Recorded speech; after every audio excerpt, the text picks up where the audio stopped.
What's going on, Facebook and YouTube? Thank you guys for being here. I appreciate it. Today, I want to talk about the V word. I'm not even saying it or spelling it because they censor everything and direct you to the CDC instead of even listening to what I'm saying. So that's what we're going to talk about today. I don't mean to talk about it all the time, but it's the number one topic in the country right now, I think. And if you're not talking about it, you're going to have to talk about it because it's becoming intrusive, as we've talked about for a year now. And everyone said, no, it's not going to be.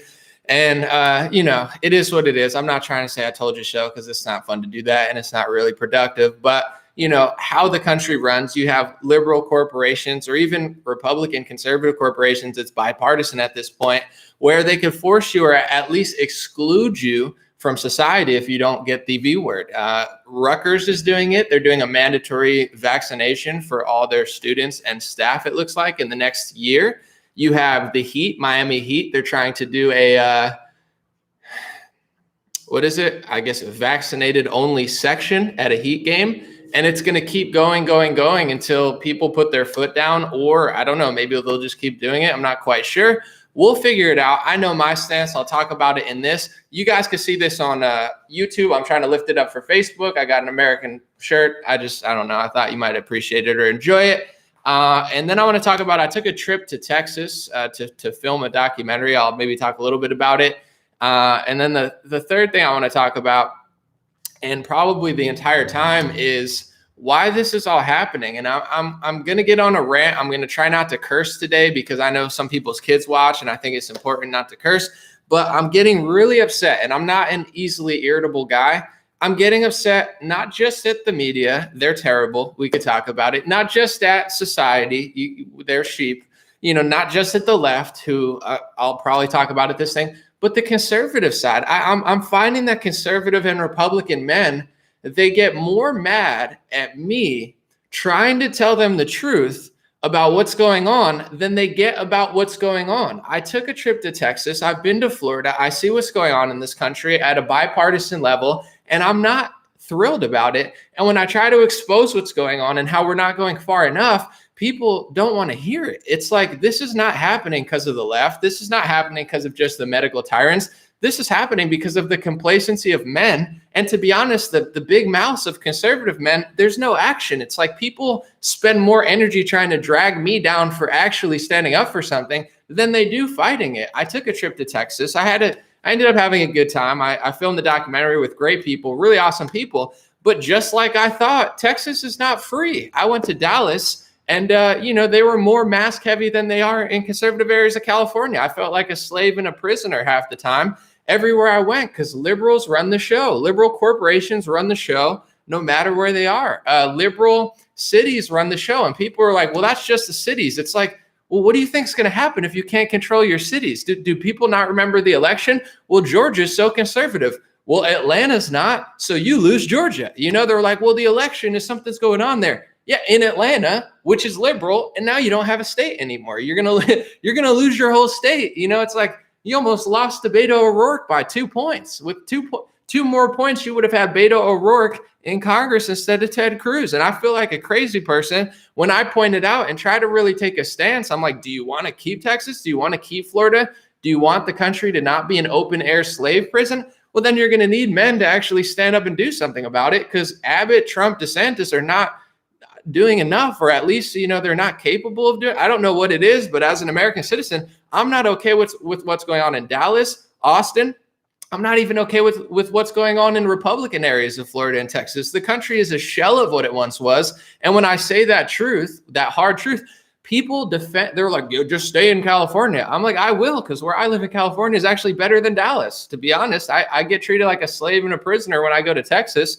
And in my own hometown, I'm completely fine. They don't treat me like that. So it's like, do you want to return to normalcy? Do you want to keep the free market? Do you want the biggest economies in California and New York to open up? Or do we want to just fold and cave? And I just feel like conservative men are just folding and caving and just, it's blowing my mind. So I'm going hard today. I'll try not to curse for the kids. Shout out the Anomaly kids. But in general, that's what we're talking about today, folks. Thank you for being here on Facebook. Thank you for being here on YouTube.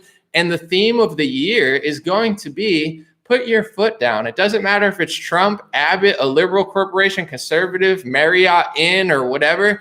if people don't put their foot down in some sort of meaningful way, even if it's small, if you keep giving into the medical tyranny, you don't have anything. You don't have an election. You don't have a country. You don't have an economy. You're going to have nothing. Where our country is spiraling very fast. And I'm a grateful guy. I'm having a good day. I'm not going to lie. I'm not trying to be a downer. I'm just trying to light a fire under people's you-know-what to do something peacefully, smart, accurately, but just stop being such pushovers. It's like everybody's flopping like a fish. Trump flopped like a fish, and people get mad when I say it. It's a joke, but whatever. That's what it's about today. Jake brings up a good comment on Facebook. Jake said, how come healthy living isn't mandated? And this is what I'm talking about. This is what the Republican Party should do. They say, you get your vaccination, we'll let you go back to normal. We're open 50% capacity, no mask mandate. No one's listening to you, bro. You say there's no mask mandate in Florida and Texas.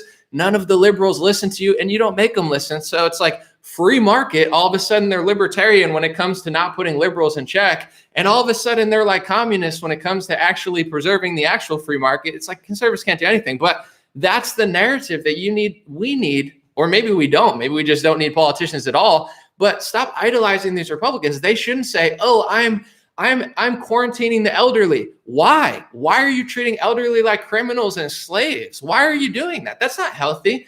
I just had a story of somebody who passed away because of 2020. They got depressed. They stopped going to church. You take a church away from an elderly person. You take, a public, smiles away. They can't smile. They're being hassled everywhere they go. Instead of walking in as a consumer, hey, how you doing? Oh, thank you so much for being here to spend my money or spend your money at my business. Everywhere you go, nobody has good customer service. They're yelling at you. You feel uncomfortable everywhere you go. You can't see someone's face. It's like a nightmare. This is the narrative that Republicans need to talk about. And I'm not going to say the word, but they're total cowards. I'll say that word because it's a friendlier word. It's like there's no fight in the Republican. Yeah, why aren't they mandating healthy eating? Because they don't care about you. Abbott doesn't care about you. Trump doesn't care about you. DeSantis doesn't care about you. We rolled out the vaccination faster than anybody. Cool, bro. Why don't you roll out healthy eating? Mandatory jumping jacks and mandatory workouts would have saved more lives than your mandatory lockdowns. And we could have preserved every business, every restaurant, every school. But instead, you're enslaving humanity and treating children like animals. At least when you put a muzzle on an animal, you poke holes in it so they can breathe easier. You're treating humans like animals, losers. It's like, oh, well, we're going to get back to normal next year. It's like, cool story. But that's exactly right. What about healthy eating? They don't care about controlling diseases. They care about making billions of dollars in profit, consolidating power to the top, and treating people like animals. And both parties are letting them do it. And I go harder at conservatives. Someone said, cry, baby, cry. It's pretty embarrassing. I'm not crying. I'm just being a real man. I go to Texas and people are like, it's free. It's not free. It's like an open air slave prison in your major cities. It's worse than even California. And you guys don't even care. A real man like myself tries to stand up and say something and do something everywhere I go. Every time they try to force something on me, I make sure that company, that person knows. I don't just say, oh, it's going to end tomorrow. Yeah, it's never going to end. The country is like falling apart. Because conservatives, I'm just going to say the word, I apologize if your kids are watching, are pussies. They're all talk, and they get more mad like you, big loser boy. They get more mad when I actually tell the truth. It's like they want to defend communism. Well, communism's okay if Trump does it. Communism's okay because Trump shut the country down and he had to do Operation Warp Speed. I mean, he had to pressure Georgia to shut down. It's like, no, you dummies. They do it. They gave you Trojan horse Trump. So you made excuses for it, and you're more happy watching your states and your country slide into oblivion. You think Texas isn't going to be California in 5 years? What real men are in Texas actually holding it up? When someone says something, oh, no, that's fine. It's just Dallas. Well, Dallas and Houston and, Austin, that's where all the economy is, and they control not just the media, they control a lot of the infrastructure and economy. So they're just taking over everywhere and no one does anything about it. And instead of shutting your mouth when someone tries to do something about it, you try to drag me down. You guys spend more energy trying to shut me up than you do to the liberals literally enslaving your children. You should feel pathetic. You're handing this world off to your children or whoever, your offspring, if you don't have them. What, this is the world you want to hand over? You guys are pathetic losers. But the first story I want to talk about is, will you be mandated for a vaccination?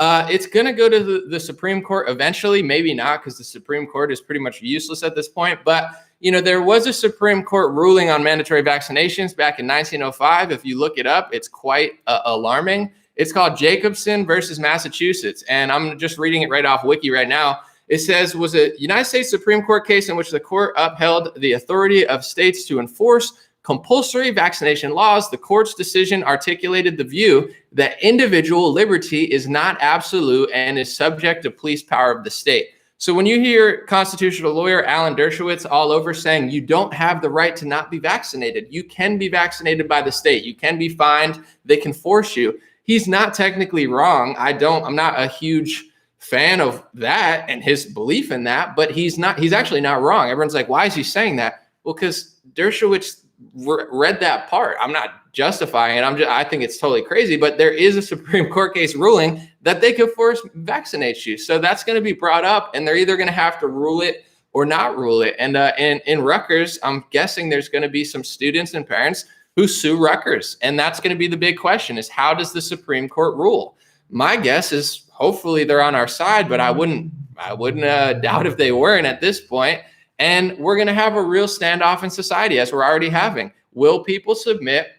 Will people cave? Will the liberals and will the maskies and will the vaxies and these people that want to force you to do everything? I mean, they don't care about obesity. They don't care about the opioid crisis. They don't care about the food pyramid, which was a failure. They don't care about heart disease. The Center for Disease Control can't figure out how to stop the spread of heart disease from obesity, but they can figure out how to enslave society and force you to take their product that isn't FDA approved, while the leaders that you watch on television lie and say it is FDA approved when it's not. It's emergency use authorized. They have zero liability, the companies, but they can force you to do it. I don't understand how it's legal. But if you want to be honest, I don't care I don't really care. I'm not taking it. I'll never fly again. I'll never go to a Heat game. I'll go move to the hills and get ready for Revelation time before I inject myself with this, just off principle. And also, I'm a healthy person. I haven't been sick in years. The coronavirus has an extremely low death rate, mortality rate for my age. And in general, I study too much to believe anything they say. I mean, I'm just going to bring this up real quick. It's crazy because I don't do this purposely, but I'm always like reading books, and I always have the book I'm about to talk about, or else I run and get it. But this is Kary Mullis right here, guys. This is the guy who invented the PCR test. It's called Dancing Naked in the Minefield. He's really funny, but he invented the PCR test. They'll fact check it, they'll lie about it, but I don't care because he's not alive to tell this tale. So I will tell it for him, and I'll show the video of him. I don't care how much these losers at USA Today and these losers at French agencies, we have France and these random French agencies like fact checking us on Facebook. It's like, dude, go stay in France. But anyway, he said his PCR test is not even meant to tell you whether you're sick or not. He said if you find a little piece of HIV in you, he was talking about the HIV epidemic. He's like, that doesn't necessarily correlate to this. He's like, if you zoom in enough with the PCR test into a molecule, you can find everything. So he's like, that's not a proper correlation. It's the same thing with what they're doing. I don't care if they fact check. This whole thing is a total joke. This is real science. This is the guy who invented it, not some loser like Anthony Fauci who just shills for big corporate and government bureaucrat and lies to people, gets on the camera and lies like Kary Mullis said. This whole thing's a joke, but in general, I'm not caving to this. I know too much to cave to these liars and these losers, and this is my hill to die on, because at this point, why would I even want to live in this 1984 slave world? It's like, aren't you afraid? Aren't you afraid, Anomaly? It's like, no, I'm afraid. Well, I'm not afraid of really anything at this point, but I'm more afraid, if you want to talk about fear, I'm more afraid of cowards and losers and fake conservatives and these people who get on social media and act all tough and then try to drag me down when I take a stand against tyranny in both parties. I'm more concerned with the future, what it looks like in 10, 20 years if you guys don't stand up. So that's the really frightening part, is being such a coward. It's not like actually standing up in a country where you still can, unlike Canada and the UK, where it's very difficult. You might as well use your freedom or you're going to lose your freedom. And that's what we're seeing right here. But in general, we're going to have a standoff of somewhat a legal one. Is mandatory vaccination legal? And don't be surprised and shocked if it is. I don't think it should be, but I don't really trust the court system at this point. And I want to just say a few things and challenge a few people. Now I'm going to talk about my Texas trip real quick and why I think this is all happening. But, Trump rolled out all this stuff, and I know people don't want to hear it because they They brainwashed the left wing with mass media. They said Trump is bad, orange man bad. And everyone says, oh man, orange man bad, Dr. Fauci good. The left at this point, people who hate Trump, have 2 masks on, got 2 shots, still wear a mask. These people can do nothing for me except for leave me alone. No offense. If you know what I'm talking about and you're on the left, congrats for being here. You have a brain.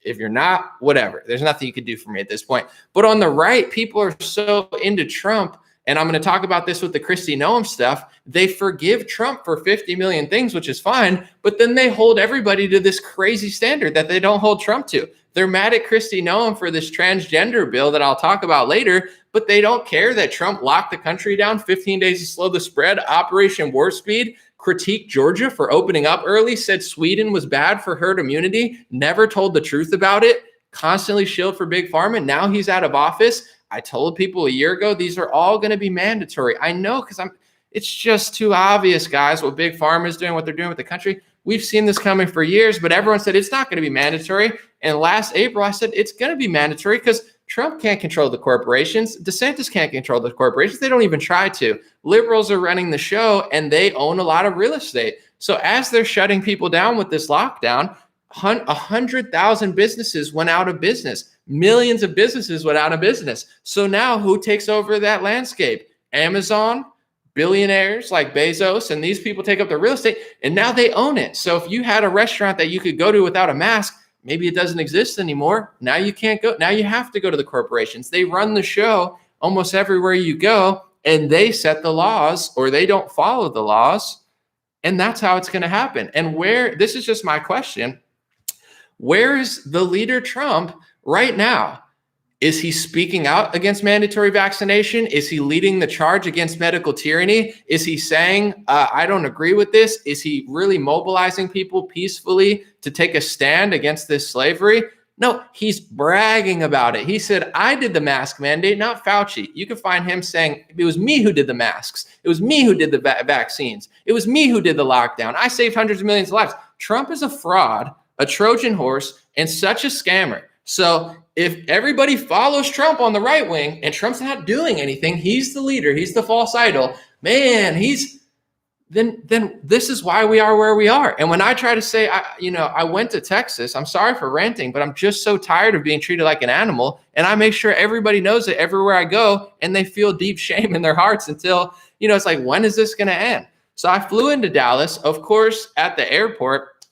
It's like a Black Mirror horror movie. Literally, like, I'm not going to get into it because I know there's federal laws. But anyway, I'm at the airport, and you're hearing through the megaphone. It's like, for your safety, please follow CDC guidelines. This is all for your health. This is all for your health. And everyone's walking around with a mask on, and it's like, bro, this is like a horror movie. And then you have the people at the airline saying, excuse me, on American Airlines, please, you have to follow federal guidelines. But, President Biden passed an order, and now it's a federal law. You can be taken to jail, blah, blah, blah.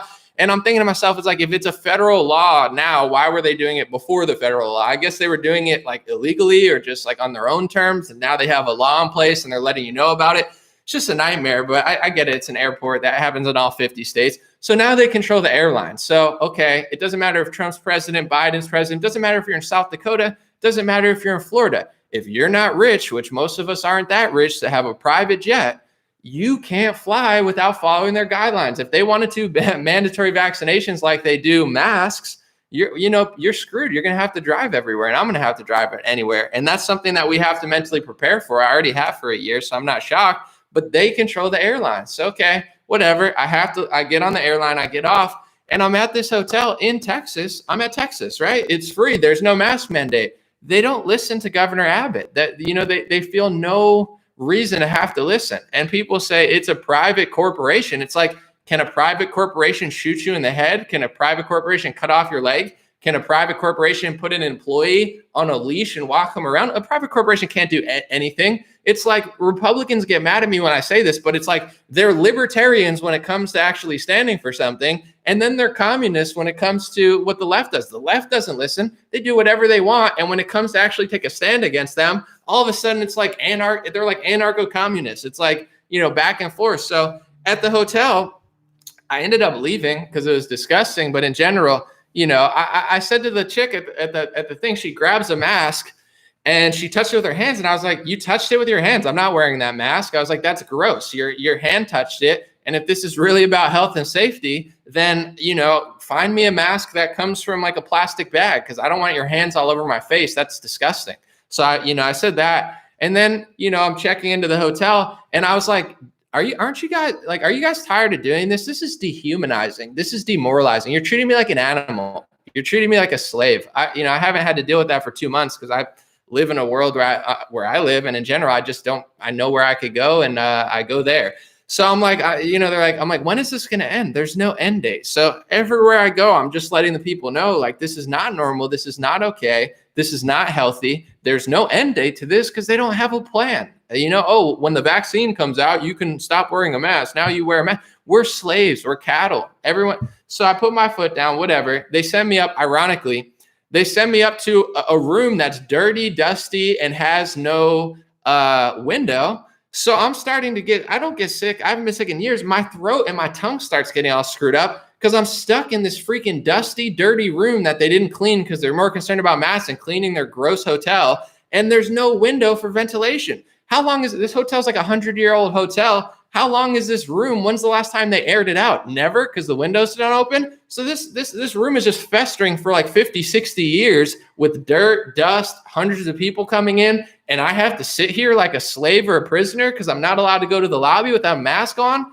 I left the hotel. I'm sure the people who booked me for the documentary aren't too thrilled, but they're good people and I appreciate them. But I'm like, I'm not a slave. I'm not an animal. I'll fly back home before I stay in this hotel. So I got a different place with a window that didn't make me wear a mask. I figured it out because I was going to leave.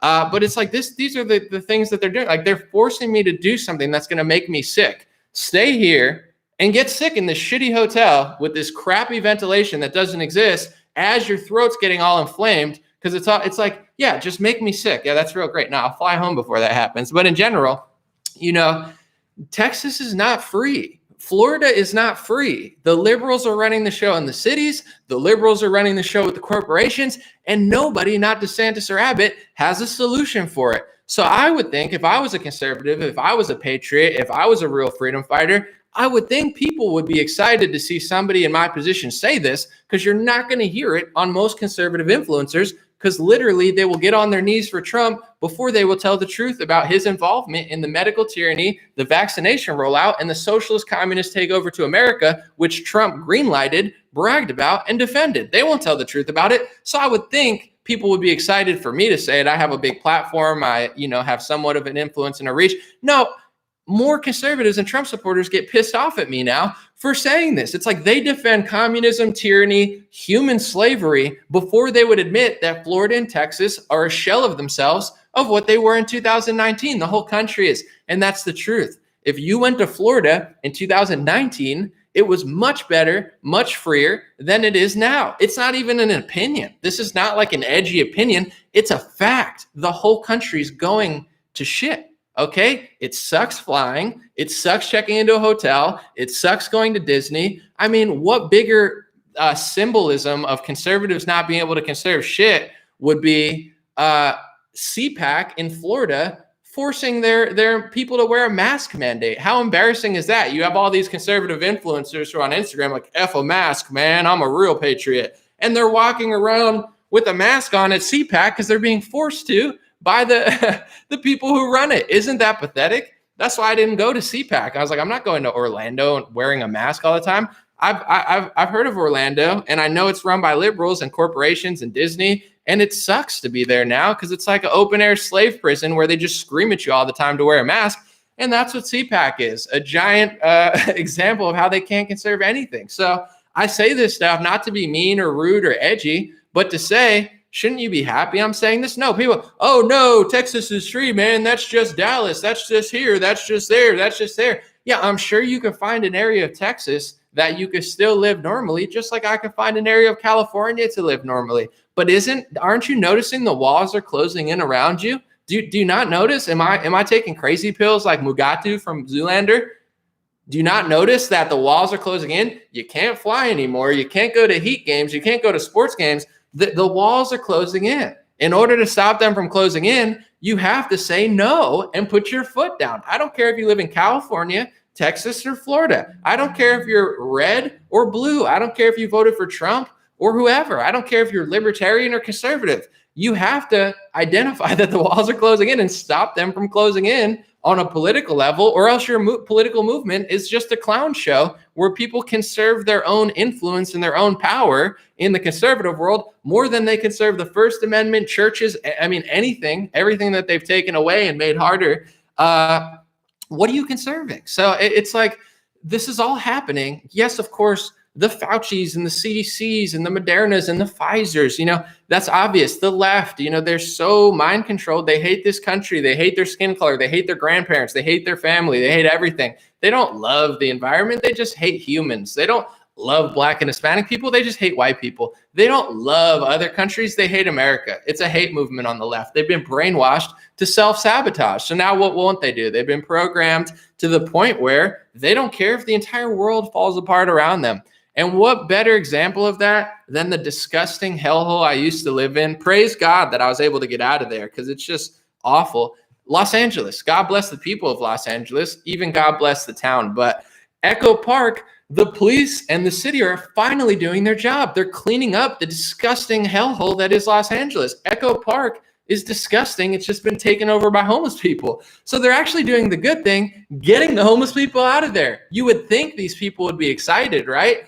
This park that has been trashed now is going to be clean. The police in the city of LA, whoever's doing it in Echo Park, they're giving homeless people the option to do stuff. They're finally implementing my homeless person plan. We'll give you resources, but you got to get the hell out of here. We'll give you a hotel room. We'll give this to you, but you're not staying there. That's my homeless plan. You can have drug help. You can have this help. You can have that help. If you don't want that, I don't care. You got to go. That's what they're kind of doing. And you have the liberals railing against the police. It's like they want to live in filth. These people are like demons. They want to live in filth. They want their park to be disgusting. They want Echo Park to be disgusting. And they're mad that LA finally could try to clean it up. Point I'm getting to is I don't know what they're doing. So I don't really talk and pitch that much to them unless I'm doing a big video, because they're not going to help. They're not going to save this country. I'm like, I don't want to be near them. They're destroying everything they're going to, moving to Texas, destroying that, moving to Florida, destroying that.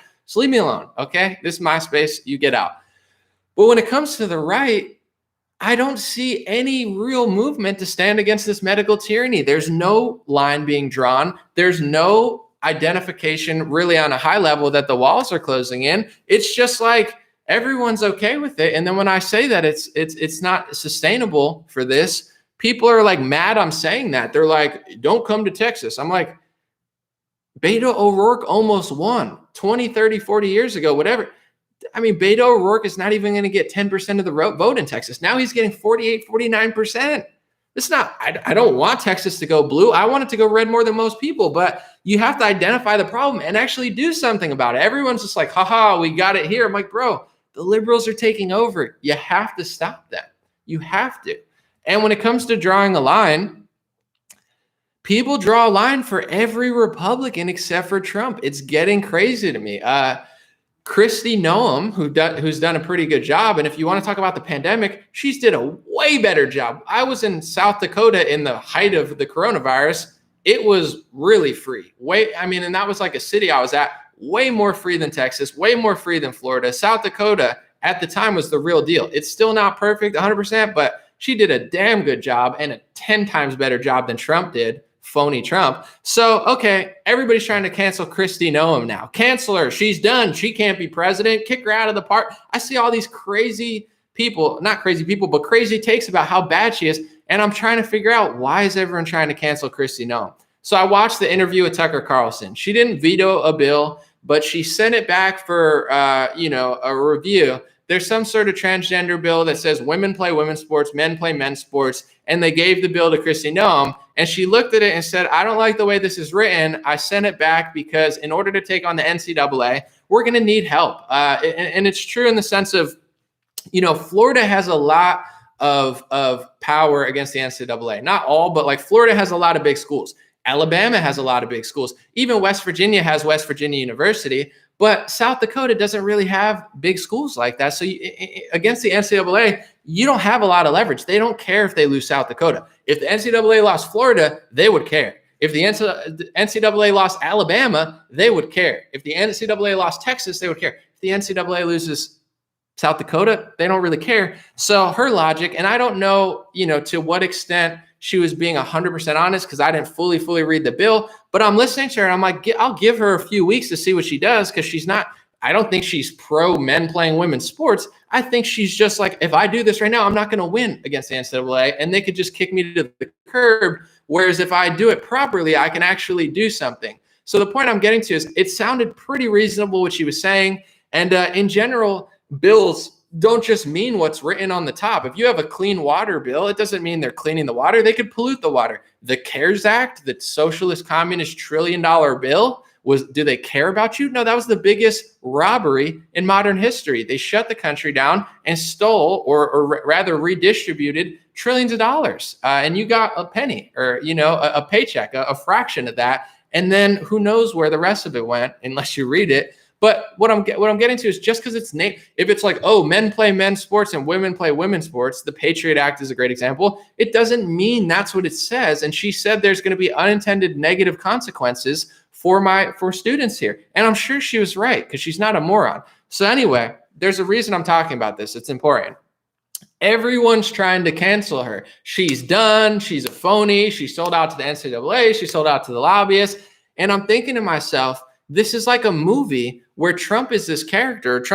They're taking out anybody who stood against the lockdown. The first two people who stood against the lockdown were Kristi Noem of South Dakota, who did a way better job than Trump, and Governor Kemp of Georgia, in which I could show you a video of Trump saying he's bad. He's not following my guidelines. He should lock down more. And Trump's now turning people, or the movement's turning people against the only people who stood against the lockdown. And I'm thinking to myself, I understand if people draw a hard line with Mitch McConnell, or a hard line with, Governor Kemp, or a hard line with Kristi Noem, but it's like Trump brainwashed people. It's not even rational. You're mad and ready to cancel Kristi Noem. Oh, we're against cancel her for one thing that you disagree with. And she's not even disagreeing with you. She's just saying, I don't think this is the solution. Give me a few weeks. I'll make a better solution. And people are trying to cancel her. I'm like, you cancel her for that, but you have no problem and get mad when I talk about Trump doing $1 trillion socialist communist bills, locking down Operation Warp Speed, 15 days to slow the spread, extending 15 days to slow the spread to over 30 days, getting mad at Georgia for opening, getting mad at Sweden for opening, literally, sabotaging himself in the election with the lockdowns. What about the fact that he passed an anti-Semitism school bill that's anti-First Amendment, that is a total infringement on your First Amendment right? What about him, he had bad advisors. Oh, Christopher Wray's against us at the FBI. Who put him there? Trump did. What about the 100 things he did? You don't have to hate him for it, but I just find it so strange that it's like no one wants to call one of the 10,000 things Trump did out, but Kristi Noem does one bill that they don't like, and she's got to go. It's like what Kristi Noem did is 1/1000th as bad as what Trump did. It's a cult where you guys just literally like worship and bow to him more than you bow to Lord Christ Jesus. And you see none of his flaws, none of his mistakes, none of his errors. And they're not small errors. They're not small, decisions he made. It destroyed the country in a way that Obama didn't even do. Obama's foreign policy sucked. Trump's foreign policy was really good. Trump did a better job for Africa, and he did a really good job for the Middle East. He did a good job for Syria. He did a good job for Israel. I would assume he even did a good job for other Middle Eastern countries that he doesn't even like. But in America, Obama did more than Trump did for us. I mean, he didn't lock down the country. Trump did more damage domestically to the economy, to freedom, to the First Amendment, to churches, to the humanity. He did worse than Obama did. And I don't like Obama or Bush, but it's like what Trump did with these lockdowns is way more severe, and you don't even care. People don't even care. It's like Kristi Noem wants to rewrite the transgender bill. Yeah, because she's not a moron, and she knows that there's a way to do it properly. Trump did all this stuff, and you don't even notice. You don't care. You get mad when I say it. Oh, you don't understand. Texas is free. It's not free. I was just there. I got treated like an animal and a slave more than I do in California. Do you know why? Because conservatives let it all happen, and they spend more energy railing against people who try to stand up against it than they do actually joining the revolution and being like, you know what? It would be nice to keep Texas red. You know, we probably should think about it a little bit, because I mean, we almost lost. Ted Cruz was 2 points away from losing to Beto gun grabber O'Rourke. It's not like you're winning these elections by 40 points. He barely won.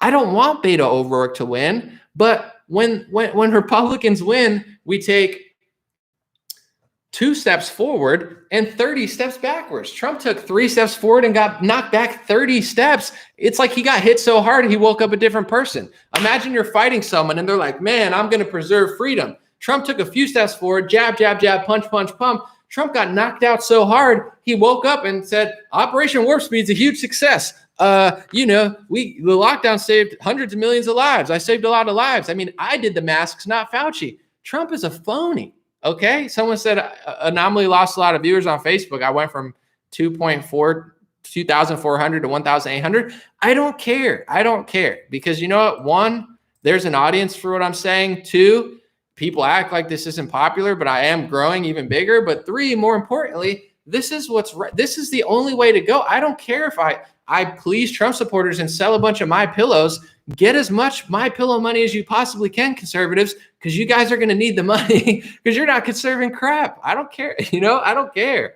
I think that's what elevates me anyway, is I literally don't care, and it's authentic. But it's like, what are these people conserving besides their own echo chamber of ideas that right-wingers want to hear? It's like brainwashing. If you care about the First Amendment, if you're anti-socialist and communist, you have to get to the root of when we lost the country.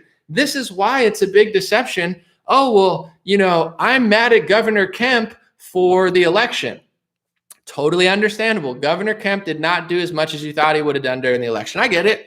What about what Trump did? You're mad at Governor Kemp for not doing something with the election. What about what Trump did to the entire country, which predated that? In my opinion, Governor Kemp is a more honorable person than Trump for trying to open up against communism early in April or May. And Trump said, keep it locked down. If you don't believe me, I have the video of it. I like Kemp more than I like Trump. And I don't trust Kemp either. He's a politician, but it's like, you won't forgive him for what he did during the election, but you have no problem with Trump saying, listen to what he's saying right here. Georgia. First of all, if you watch the video, he's just reading a script. I don't think he believes what he's even saying. He's just like reading it. But told the governor of Georgia, Brian Kemp, that I disagree strongly with his decision to open certain facilities which are in violation of the Phase 1 guidelines for the incredible people of Georgia. They're incredible people. So that's Trump when push came to shove for this country and the election, but this country, he said, I disagree with Georgia opening. They're violating my lockdown. You're fine with that, but you draw a hard line at Kristi Noem with this transgender bill that's not written properly. What is this movement? The whole MAGA movement, that's the movement that's going to save the country. That's the movement that was powerful because people stood in honor and truth, and they were finally taking a stand. Trump's talking crap. He's talking shit. We love it. We love his Twitter. We love the fact that he's calling out everybody. He's calling out the media. He's calling out McConnell. He's calling out Pelosi. That's why people love Trump, and that's why it was successful for 3 years, because people were on the right side of history. They were standing up against the lies. They were standing up against the corruption. They were standing for freedom. They were standing for America. And then the lockdown happened and they gave you a 180. They spun you like a dreidel. Shout out my Jewish supporters. They spun you like a dreidel. And now people are like defending lockdowns. Now I say the same things I was saying in 2019 and people don't want to hear it. They're like, well, I'm like, dude, Trump just shut the country down and said Sweden's bad for opening. Or staying open. He's pro-communism and socialism, and he's talking against a country for not submitting to slavery. It's not a little issue. When are you going to move on? Move on. Move where? Move on from what?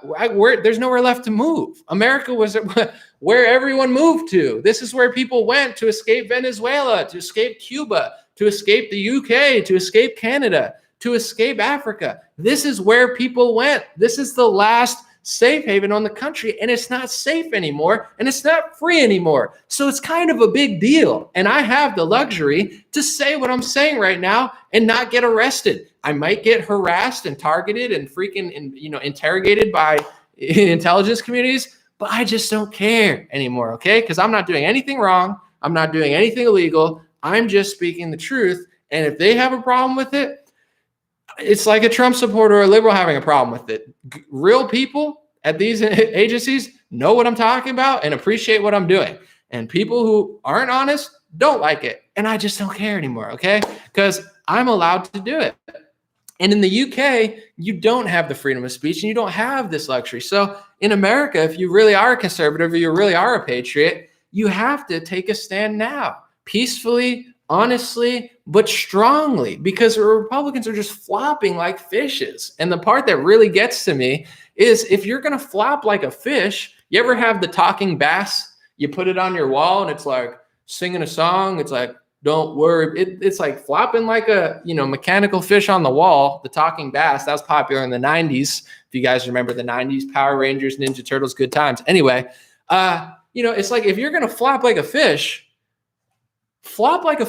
okay? But get away from me because I'm not flopping, okay? I'm not flopping like LeBron James trying to get a foul call. If you're going to at least just flop and shut up.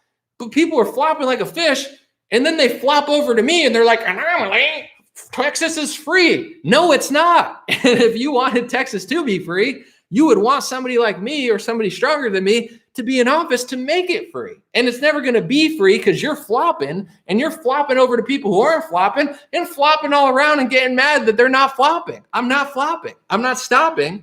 Drop, pop, and I'm just trying to rhyme now to be funny. But in general, it's like, no. It's like you're not only not doing anything, but you're trying to drag me down for doing something. It's like, this is not normal. It's not, and it's not going to stop. They're not going to end it until people take a stand and until people realize where it came from. And if you want to be honest, it didn't come from Biden. It came from America and even China. It's like the China virus. Okay, where did it come from? A wet market, a lab? You can't even talk about it, but it's like, if you're going to fight China, you can't just say China virus. Like, that's a fun thing to impress people at like a Republican ball or something, like China virus. I'll call it the China virus. Like, okay, cool. It's funny. It came from China. I get it. Like Wuhan flu, whatever. Call it whatever. But if you're going to call out China with the virus, but then you're going to turn America into communist China, which is what Trump did. Biden didn't start the lockdown. He wasn't even here. He's not even doing this. He's not running the show. Someone else is doing it because the dude could barely talk. He belongs in a nursing home. But with Trump, this is where it all came from. Last March, he rolled it all out. He signed off on it, every single thing, testing, tracing, ventilators. And if you don't get to the bottom of it, it's never going to go away. DeSantis isn't doing it. Abbott's not doing it. And Trump's not doing it. And that's okay if they're not doing it. But when I say they're not doing it, don't stop me. Give me a thumbs up or you do something. Don't stop me from doing it. Okay. How are you going to end this when we got the tests everywhere? Don't worry, DeSantis and Trump got all the tests, all the ventilators, and they're quarantining elderly people. So you're treating elderly people like slaves. You're treating elderly people like prisoners. Elderly people are dropping dead left and right because there's no joy in their life because they took it away. You can't go to a restaurant with seeing someone smile. It's been a year. It's going to be 2 years very shortly. And then this is happening. None of them are talking about it. Yeah, you did mass testing. That's why we're stuck in this bullshit. It's a math game. First of all, this is the inventor. Look him up, and I'm keeping his name alive. Kary Mullis. This is a really funny book. I laughed out loud multiple times. I'm only on chapter 2, but Kary Mullis invented the PCR test, okay? Kary space Mullis. He is the inventor who invented the PCR test, and it's not being used properly. This is not a theory. This is not some crazy kooky thing in my head of somebody who doesn't know what they're talking about, and they're just spouting things that they read on Instagram. I'm reading his book. I've watched videos of him. He invented the PCR test. He is the sole inventor. And he said that's not how it's used. So you have Trump and DeSantis and all these Republicans and all these Democrats and all these agencies putting these PCR tests out here, which are not FDA approved to do this. They're emergency use authorized, just like the vaccine, putting them all over the place. How many cycles are there? If you listen to Carrie, he says if you cycle it enough, you can find anything in anyone. And just because you found it doesn't mean it made you sick. That is not how my invention is made to be used. And that's how they're using it. So if you're asymptomatic and you have COVID-19, it doesn't matter. That's why in China, 2 things that they're not doing that we're doing. And you should question Trump, DeSantis, Cruz, and all the Republicans, as well as the Democrats, who are doing this in unison while you guys fight over things that don't even matter. The first thing that China's not doing that we're doing is counting asymptomatic cases. Do you know why? Because it doesn't make sense to count asymptomatic COVID cases with a PCR cycle test. It makes no sense, and all the states are doing it. They're all bragging about it, and they're all saying, we have all the tests. Yeah, that's the problem. You guys are testing everybody like it's freaking cotton candy or, whatever, like gumdrops everywhere. It's like that's part of the problem. But in general, China's not doing it. That's why they're free, because they're not idiots. We're idiots. The Republican Party are idiots. The Democratic Party are idiots. Anybody watching them like WWE and getting mad at me for pointing out the obvious truth, I'm not going to call you idiots, but at this point, it's like, what are you doing? You're just watching WWE as our country burns to the ground. But in general, China's not counting asymptomatic cases. So you should ask Trump Jr., DeSantis, whoever, why are we doing it? And they're not even talking about it. When they say, oh, China's not counting asymptomatic cases, that's smart. That's what you should do. It's like Trump and Trump Jr. flip the script and they're like, Sweden is bad, freedom's bad, and it's bad to not count asymptomatic cases. It's like, no, you guys are lying. And I maybe you don't know what you're doing. Maybe you're just caught in the hype of like, left wing, right wing, but you're lying. It's smart to not count asymptomatic cases. That's why China's doing it. You know what? What else is more smart, in my opinion? China's not using an mRNA vaccine. They're using a normal style vaccine. They're not using the mRNA vaccine on their people. Look it up. Trump has no problem with it. He's bragging about it. If you want to get it, knock yourself out.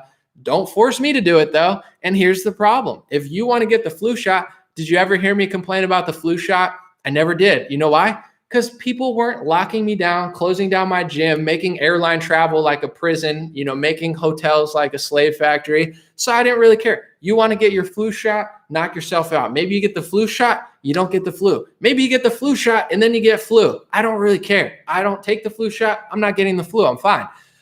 With the COVID thing, if it was just the mRNA vaccine, I wouldn't even care. I wouldn't even be here. You want to inject synthetic mRNA in you? Go ahead. I hope it works. Maybe it will. I'm sure. The scientists say it's 95% efficient. I mean, when would they lie? Except for the fact when Pfizer settled a lawsuit with the U.S. I think it was like the Justice Department for bribing doctors, and so did J&J. Google Pfizer bribing doctors, search J&J bribing doctors, and see what you come up with. Also search J&J baby powder lawsuit. Also search, I don't know, Moderna, Pfizer liability. Do they have liability? Oh no, they have no liability. Well, isn't that interesting? But anyway.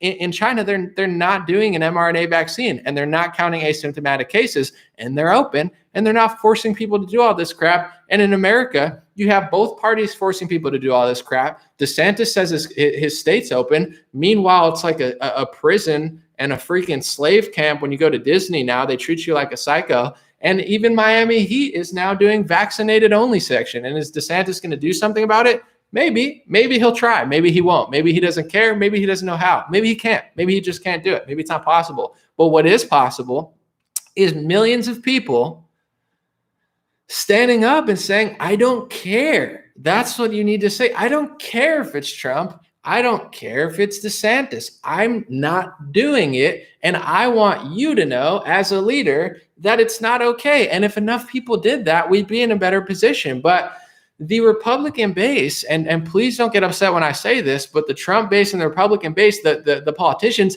they know they have you on lock. And that's why they don't do that much. I think Trump, although I think there was funny business like everybody else, he lost a lot of like his white vote. Why? He doesn't say anything to them because everyone's afraid to say anything to white people. It'll seem racist. So he does a Hispanic plan. He panders to the Jewish community. He does all sorts of speech bills and all this, anti-Semitism stuff. He'll pander to the black community. He'll do HBCU funding. He'll do prison reform, so he gained in every community. It's not rocket science. He gained in every community he did stuff for, and he lost votes in the community that he pitched to in 2016 and needed to win. And in 2020, he felt like he had you in the bag because he does have you in the bag. I mean, he literally said I could shoot somebody in the street and they wouldn't care. And he's totally right. And in a certain way, I get what he's saying, and I'm not like outraged about it, but it's just true. He doesn't care about conservatives that much because you guys are in the bag. You're not going to vote for the pro-abortion crowd. You're not going to vote for Nancy Pelosi.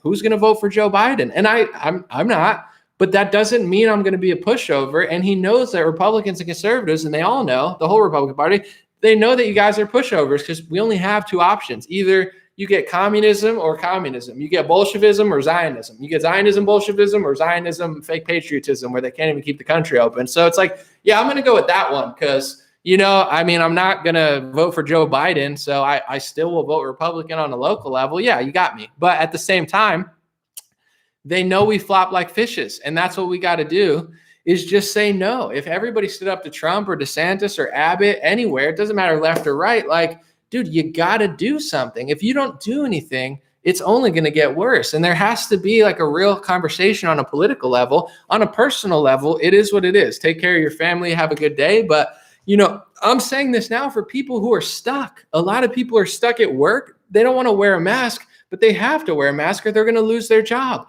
And most people work for, let's say 500 corporations, control probably as much as like the lower million or 2 million. And a lot of those got wiped out with the pandemic. So everybody, in order to get money, has to attach to one of these companies. And if you don't, you lose everything. And you lose family pictures on Facebook. Me, yeah, I'm independent. I'm 100% free in a way to say whatever I want. I have no sponsors, no manager. I'm literally the most independent person in this game, which is why I'm able to say this. Most people know what I'm talking about. You think they're like, how come I've never heard this before? Because they work for someone else and they're afraid to lose their job. I don't give a shit. That's just the type of person I am. For the better or worse, it's got me here and it's lost me jobs as well. But in general, it's like everybody's stuck. And nobody wants to say anything because they don't want to lose their job. They don't want to lose their sponsorship. They don't want to lose their spot at Daily Wire, Blaze TV, whatever. So they're just doing just enough to tell you that they're conservative, but not enough to actually conserve anything. And I'm here to just say it's just not sustainable. I wish it was. I wish people could do this and be like, man, this is really going to work out. But it's not. It's like the walls are closing in and people have to say no. And that's all I'm here to say. Just in some area of your life, just say no. And if people flop like a fish, don't flop over to me and have a problem with me saying something. I've been around for a year now and it's only gotten worse. And the mandatory vaccines were obvious. So that's where we're at. And if they're not talking about it, we have to talk about it. And if they're not doing it, we have to demand that they're doing it, because with the current infrastructure of media and courts, we lose when we win. When we win, we lose. And when we lose, we lose. We lose ground even with Trump and 2 Republicans or 1 Republican. I don't know why, but they can't seem to figure it out. And I think, to be honest, there's a lot of people to please in politics. You have to please the pharmacy industry. God knows what they'll do. You have to please, a donor like Sheldon Adelson or Soros on the left wing. They dump in all this money. It's like, you probably have to listen to them or else you lose the money. So I get on a political level what they're doing. They got all these special interests to please, all these these types of like people around them. But this is what I was saying last year is, say Trump's in a business meeting. He has, there's multiple parts to the equation. You have money and then you have the people. With no people, Trump's not powerful. The most powerful thing that Trump did was accumulate an audience. And that's why I'm grateful. I'm not just saying this to be corny. I'm nothing without you guys. And I'm not just saying that, oh man, it's true. What I'm saying is cool, but if no one listens to it, it doesn't really matter. Shares matter. The reason I've been able to go so viral is because people like it and people share it. I'm one of the most shared people. They don't sponsor me. I don't have an advertising budget. PragerU spends millions of dollars and they put their ads. I don't have any ads. No disrespect. I'm just saying they have a big ad budget. I don't have an ad budget. The only reason I'm big is because people share it and people like it. My power comes from the people. If I was just 100,000 shares through messages, they can't stop it. It's a beautiful thing. That's why Trump was popular, because everyone loved him and everybody was behind him. With no people, Trump is just another guy, with a lot of money. With that, he's a force that they can't stop. The media can't stop him because it was you, and I'm not just saying that, it's real. So in a business meeting, I'm getting to somewhere with this besides just, I'm building you guys up. But in general, in a business meeting, he's got all these entities looking at him. And he also has behind him, you're not in the meeting, but you're there. You're not in the business meeting, but you're part of the equation, the people. If I lose the people, I have no power. If I lose the people's support, I'm not as strong. But Trump looks at the people, no offense, he knows you guys are never going to challenge him. He knows you guys are going to he said, I can shoot somebody in the street and they'll still like me. And he's right. And I get it. I'm not mad at that, but it's like the psychology of I'm going to please big pharma because Fauci's going to make me a superstar. Bill Gates said I'm going to get all the credit. Kushner told me this. You're part of the equation, but everybody's just like lays down and flops like a fish. It says, I'll love you either way. So he knows they'll love me either way. I'll please Kushner. I'll please the pharmacy industry. I'll please Fauci. I'll please Bill Gates. And no matter what I do, these people will have my back. That's why you shouldn't. You should have his back and support, but be like, no, we don't have money. I don't have power like Fauci. I don't have, Adelson money. I don't have Kushner ties in politics. I don't have, I don't have any of that stuff. All we have is strength in numbers, and we have to use it. You get what I'm saying? We can't use it to just idol worship somebody that's selling Moderna products and saying nothing about mandatory vaccines. Trump needs to be held accountable. He rolled these vaccines out. He rolled this testing out and tracing out. So he should be the first one. If he's really the truth, if Trump's really a leader for freedom in this country, he should be at the front of the line saying no and making one of his main points about mandatory vaccinations. Why? One, that's one of the biggest topics in the world, and it's like enslaving the country. And two, he's the reason that they're all here. He was the president who signed off on it. He has to be at the front of the line. If Trump says nothing in the next week or two strongly and actually like productive wise about mandatory vaccination, he's a total Trojan horse con artist, or maybe just too old and too out of touch to be a competent leader right now. And I'm not trying to hate on him, but it's like, this is not a small issue. When you walk around and you see what's going on, this is like psychological insanity that needs to be countered and challenged. And if a leader is not willing to challenge the most important issue on the planet and is in fact on the wrong side of it, he's not my leader anymore. First of all, my real leader is Christ, God, but also there's people you enjoy, people you watch, and people you vote for, and people that lead humans, politicians, church leaders. Everybody likes a leader. You shouldn't put them above, which I think too many people did. But in general, yeah, it's nice to have a leader. He's just not my guy anymore. I mean, I'd rather literally anybody standing up against medical tyranny than Trump. I would vote for Naomi Wolf, who worked for Al Gore, before I voted for Trump. She calls out the lockdowns. She knows that it's BS. Alex Berenson from the New York Times, he's calling out all the vaccine stuff all the time. He used to be a New York Times writer, but he's calling out all the medical tyranny, all the data. Elon Musk, I don't trust him that much, but he did a better job fighting against the narrative than Trump did. Like, Trump is a subpar leader in the pandemic world. Trump has been in on or, supporting for 90% of the time all of this medical tyranny. So I don't mean to stir up the base, because it's going to be the Trump base that does anything. Trump was like a magnet for all these freedom-loving people and all these people who wanted to make the right change. And then he threw everyone off a cliff. So now everyone's just waiting for their leader who's not doing anything. So people need to realize that and figure out a way to readjust, or at bare minimum, hold these people accountable. They're swayable. They are.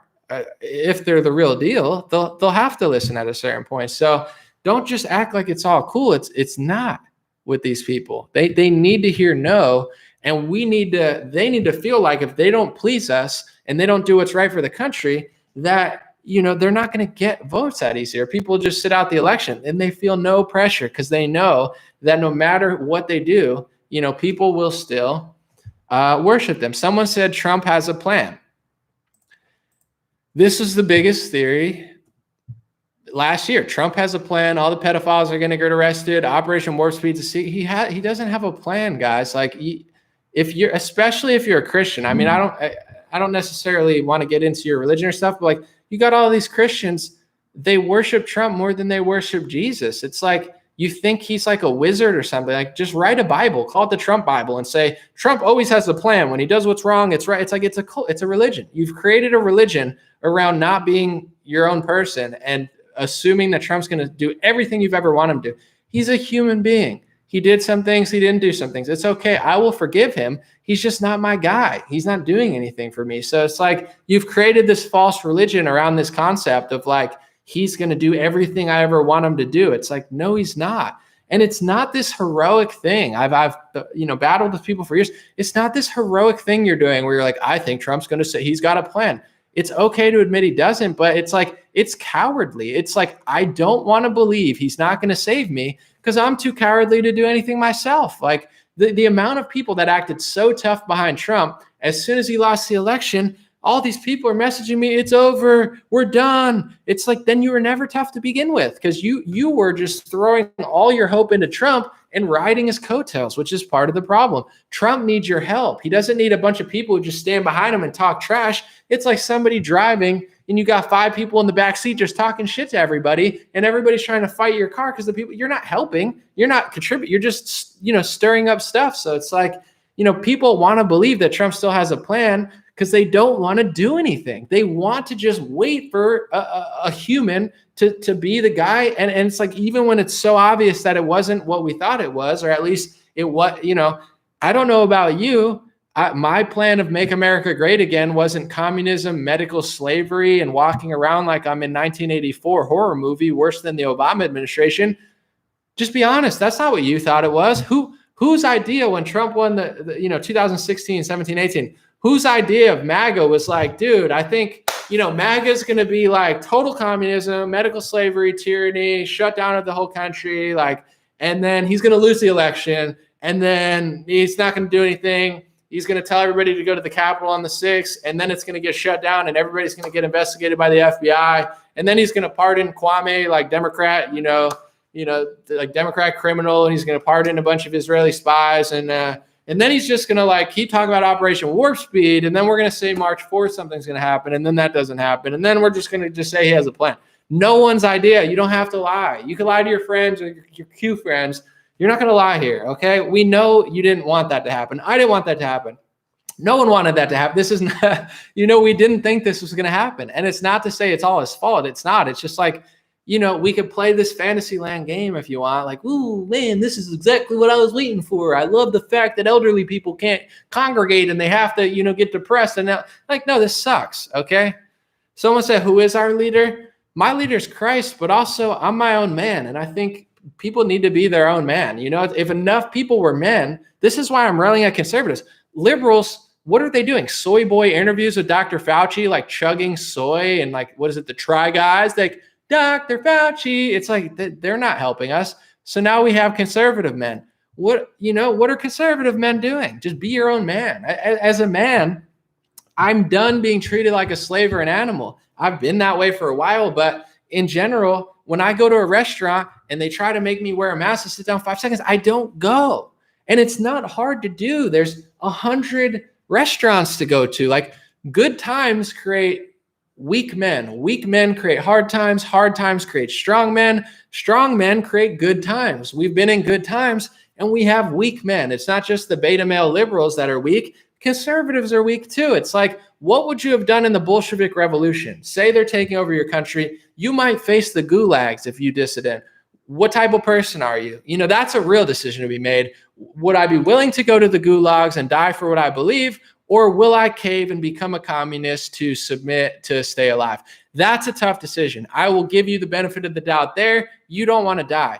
I'm not making Bolshevik style decisions, although I believe I'm the type of person where I just don't care, quite frankly. But I'm not this hero. Like, oh my God, anomaly sacrifice. Guys, if a restaurant's treating you like a slave, you can say to them, hey, I don't appreciate you treating me like an animal to walk 5 steps to an outdoor facility. It scientifically makes no sense. As soon as I sit down, I take off the mask. If you know how air particles happen, you got 100 people in here talking. I won't give you service. And, I feel bad for you because this has been 15 days, has lasted a year, and it's never going to end. I shouldn't have to do this and you shouldn't have to do this. It's dehumanizing. It's not healthy. And you know what happens if I do that? They don't take me to the gulag. I walk 5 steps and I go to another restaurant because that's how great America is right now. But it's a good time. It was a good time, and men are too weak. People aren't even willing to take that stand. So who'd be willing to take a Martin Luther stand? Who would be willing to take a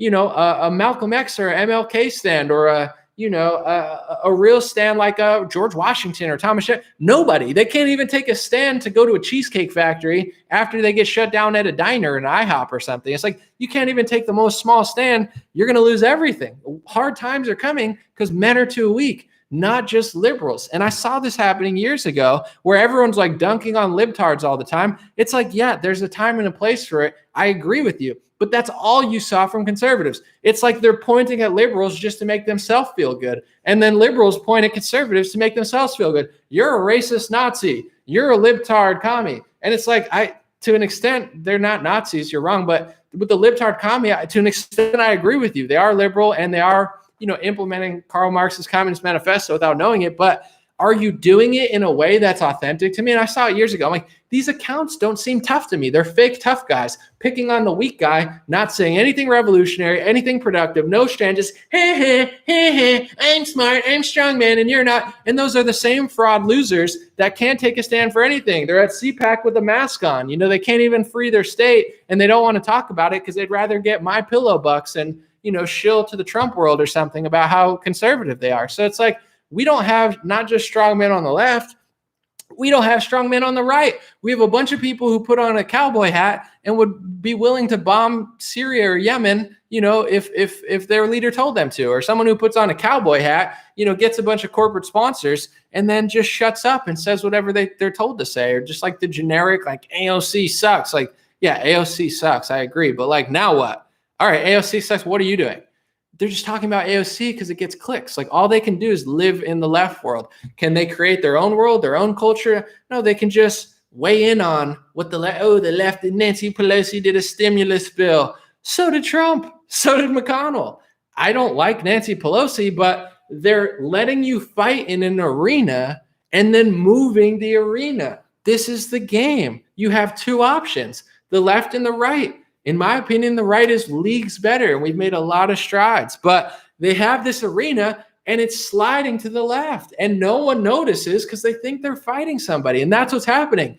What it means to be right-wing under Trump went from freedom fighter, border, free market, capitalism, no socialism, and they moved it over the 4 years to the point where it literally meant slavery, medical tyranny, communism, less communism, socialism, but less socialism than Pelosi. The most socialist bill ever signed on a national soil at the time, only opposed by Thomas Massey, $1 trillion socialist bill. Now that's what it means to Republican. That's the game, guys. I'm not trying to be mean, but it doesn't matter if you're a Trump supporter or conservative anymore, because you're not doing anything, because they're moving the playing field and no one realizes it. And every time I try to tell them, they want to kick the football. And then Lucy, oh man, but normally Trump's just doing it to once the vaccine's out, the liberals will leave us alone.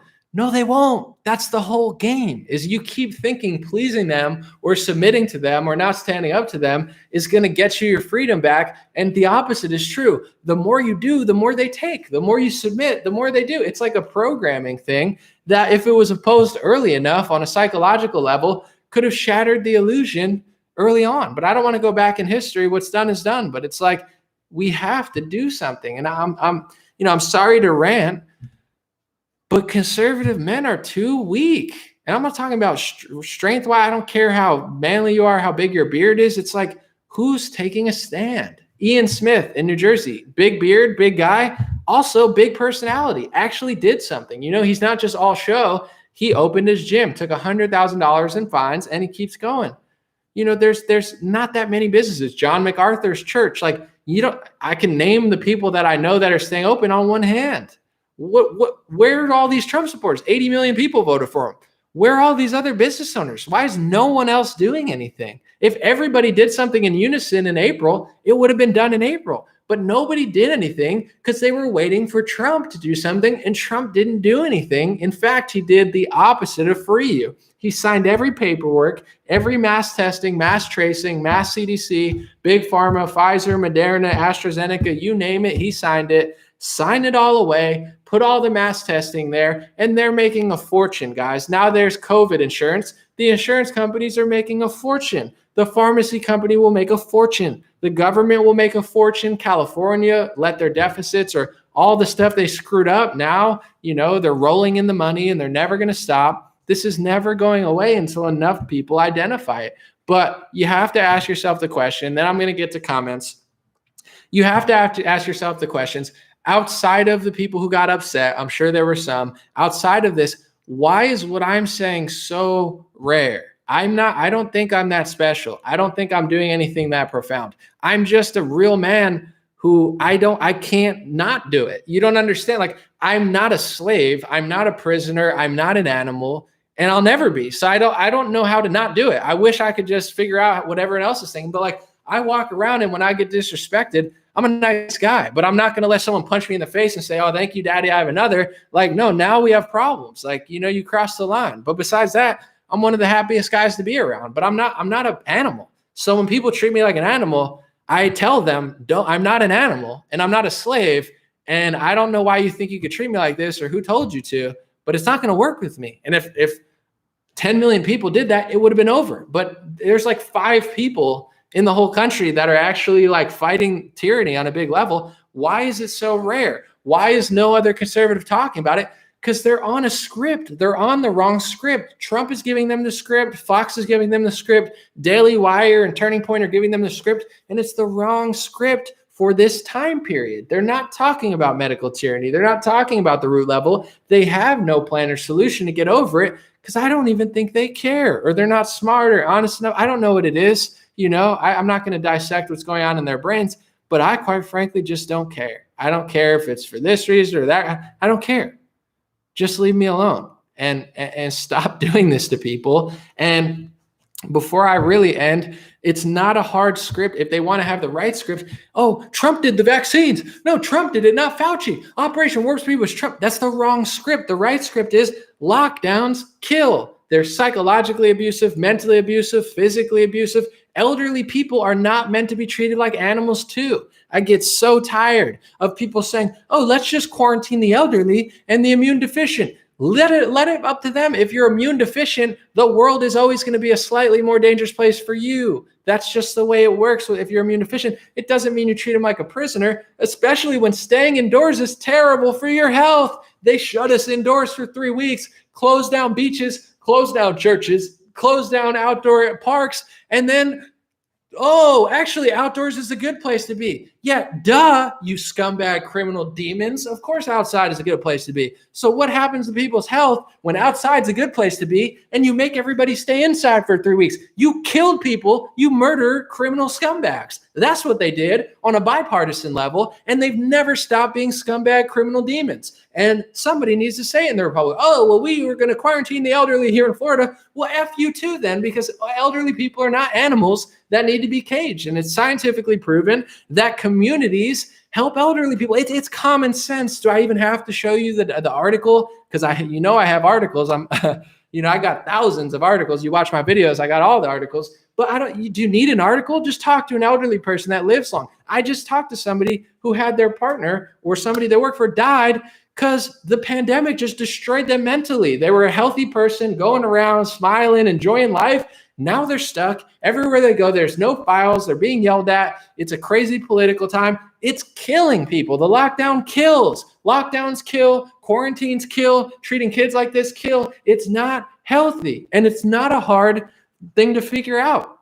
A mandatory workout, I'm not for like fascism or communism, but if you want to do anything mandatory, a mandatory workout makes sense. Millions of people die from heart disease, diabetes. We're obese. 90% of the COVID deaths are in massive obese countries. Duh, because it's an obesity problem by the same freaking agencies that are telling us that this is for our health. And these morons like, no offense, but I'm just going to say, Nuance Bro and freaking Scott Adams, they're like pseudo-intellectual our words, they're like, oh, technically it's 100% efficient. This is really smart. This is a smart thing. I'm going to take the vaccine. I'm really smart. It's like, no, you guys are idiots. You guys are literally like, sheep level minds of thinkers. Dilbert's a great, cartoon, but it's like when it comes to pandemic, sorry, Scott Adams, I love you. I appreciate you. Your takes blow. They're horrible. But in general, it's like, what don't you figure out about mandatory workouts? If everybody worked out 5 times a week, you would have less heart disease, less this, less that, less, definitely not as many suicides and opioid abuses. You'd have way less death, and you wouldn't have to close down a single business. We wouldn't have lost a single business. Kids wouldn't be treated like slaves. That works better than mask mandates, and that works better than lockdowns. But these right wingers, they think you're like a slave, like a little experiment. They're like, well, technically, I've read our. It's like, who cares what you read, moron? You're an imbecile. You're a useful idiot clown who either is just not very as smart as they think they are, or just on a script or something. I can't tell if people are really this dumb or they're just pretending. But in general, it's like that conversation alone, that would have saved lives. But no one's talking. Like, well, I mean, technically, we outdid Sweden. Sweden locked down, and we're doing this. And I'm going to get the Pfizer and the AstraZeneca. It's like, cool, that's great. Knock yourself out. Get two shots, bro. But at what point are you going to stop treating people like this? It has to stop. It should have never happened. It's completely anti-scientific. And I would love to do an experiment with one of these fake agencies. Mandatory workouts save more lives than mandatory masks and mandatory lockdowns, but they're not trying to save lives. And it's like, oh, that's a conspiracy theory. I'm right wing, but I understand the pharmacy industry. It's like, you don't understand anything. You guys are morons. You guys are imbeciles. The reason people are obese in this country has to do with these agencies and these industries incentivizing it for years with their got milk schemes. They're still, every time you turn on the television, there's some crappy product. They're selling high fructose corn syrup, way too much dairy, all this type of trash, telling the kids to eat sugar for breakfast. You think eating sugar for breakfast is good for you? Eating freaking Cinnamon Toast Crunch, eating sugar, drinking dairy, and eating as much bread as you can? They're killing you, idiots. Oh, these are really trustworthy industries. I read the green paper for AstraZeneca. It's like, F you idiots. Eating bread, drinking milk, and drinking high fructose corn syrup is not healthy. That's why we have an obesity problem, because they're selling us the poison purposely for money, for profits, and probably for control, because a fat, ignorant population is probably much easier to control than a healthy one who's on a good diet. So these industries have been killing us for years. And you could find 20 articles about it. It's mainstream, how they were involved in the opioid crisis, how they were bought out by big agriculture, and they were pushing these shitty foods because it was more profitable to do so. They're not dumb. They're sold out. And 2 out of the 3 vaccine companies in America that everybody's pushing now, including not just the entire left, but these pseudo-intellectual dweeb, loser, moron, imbecile, liar, con artist, fraud, cowards, dummies on the right wing as well, are pushing this thing like, oh, I mean, it's so crazy to question them. It's like, bro, 2 out of the 3 companies have been caught bribing doctors. Google all 3 of the companies' name, bribing doctors. They both had to settle with the State Department. This is not an outlandish thing to think. They've been caught. When it comes to Bayer, look up Bayer with their HIV positive pills that they sold in different parts of the world. Even Morning Joe covered it on NBC at one point. It's like now Bayer is merged with Monsanto. So you have a seed company and a German Nazi era, freaking pharmacy company have merged. And it's like, yeah, okay, there's some ethical problems with these companies. It's not a crazy thing to talk about. They're shutting the country down because they don't give a crap about you. They never cared about health that much. They care about profits over health. That's why they're over-prescribing pills to the kids. Maybe your kid needs a pill, but maybe your kid's just creative. Maybe you're just a bad parent. Maybe something happened in his life where he's just wilding out. Maybe he's got a lot of energy. Maybe he's too smart for school and school sucks and the teachers suck and the kids suck and he doesn't want to be there and he's not interested in some stupid lesson for 8 hours a day. Most kids aren't. Maybe you're feeding them too much sugar. I don't know. Maybe a combination of everything, but you don't need to jack your kid up on amphetamines and pills and stuff. Oh yeah, your kid needs Adderall. They're just making money off you idiots. Like, oh yeah, jack your kid up with pills all the time. Oh, maybe he doesn't want to be there. Maybe he's an artist. Maybe he's a painter. Maybe he's a mechanic. Maybe he's good with his hands and he doesn't give a crap about chemistry. Okay, maybe it's not his thing. You don't need to jack these kids up with pills, but that's what they're doing because they don't care about your health. Feed the kids sugar, feed the kids high fructose corn syrup, feed the kids all sorts of trash, all sorts of crappy dairy products. Well, it has protein. Well, yeah, so do a lot of things. Just because you eat trash and it has protein, it's good for your bones. It's like so are other things, and you don't have to have all the crap with it. They're feeding your kids with all this crap, jacking them up with all these pills, and these same industries, these same agencies, and these same corporations that are responsible for mass obesity and the opioid epidemic are the ones running the show. And you're an idiot if you're especially a conservative, but anybody, you're an idiot if you think that's not part of the equation right now. And you're some sort of pseudo-intellectual clown boy. If you're like, oh man, it's a crazy, where is he dare to think that? I mean, I'm a yoga teacher and I really eat carrots, but at the same time, I don't question big pharma. It's like, well, then you're not nearly as smart as you think you are. So I'm just tired of these people on the right and the left. They're like, oh man, I got the Pfizer thing. I do crazy. It's like, dude, I'll blow you all out of the water in a debate. These morons. I don't care. I'm going to read some comments. I appreciate y'all guys. And, it is what it is at this point, but this all will go away. Hopefully.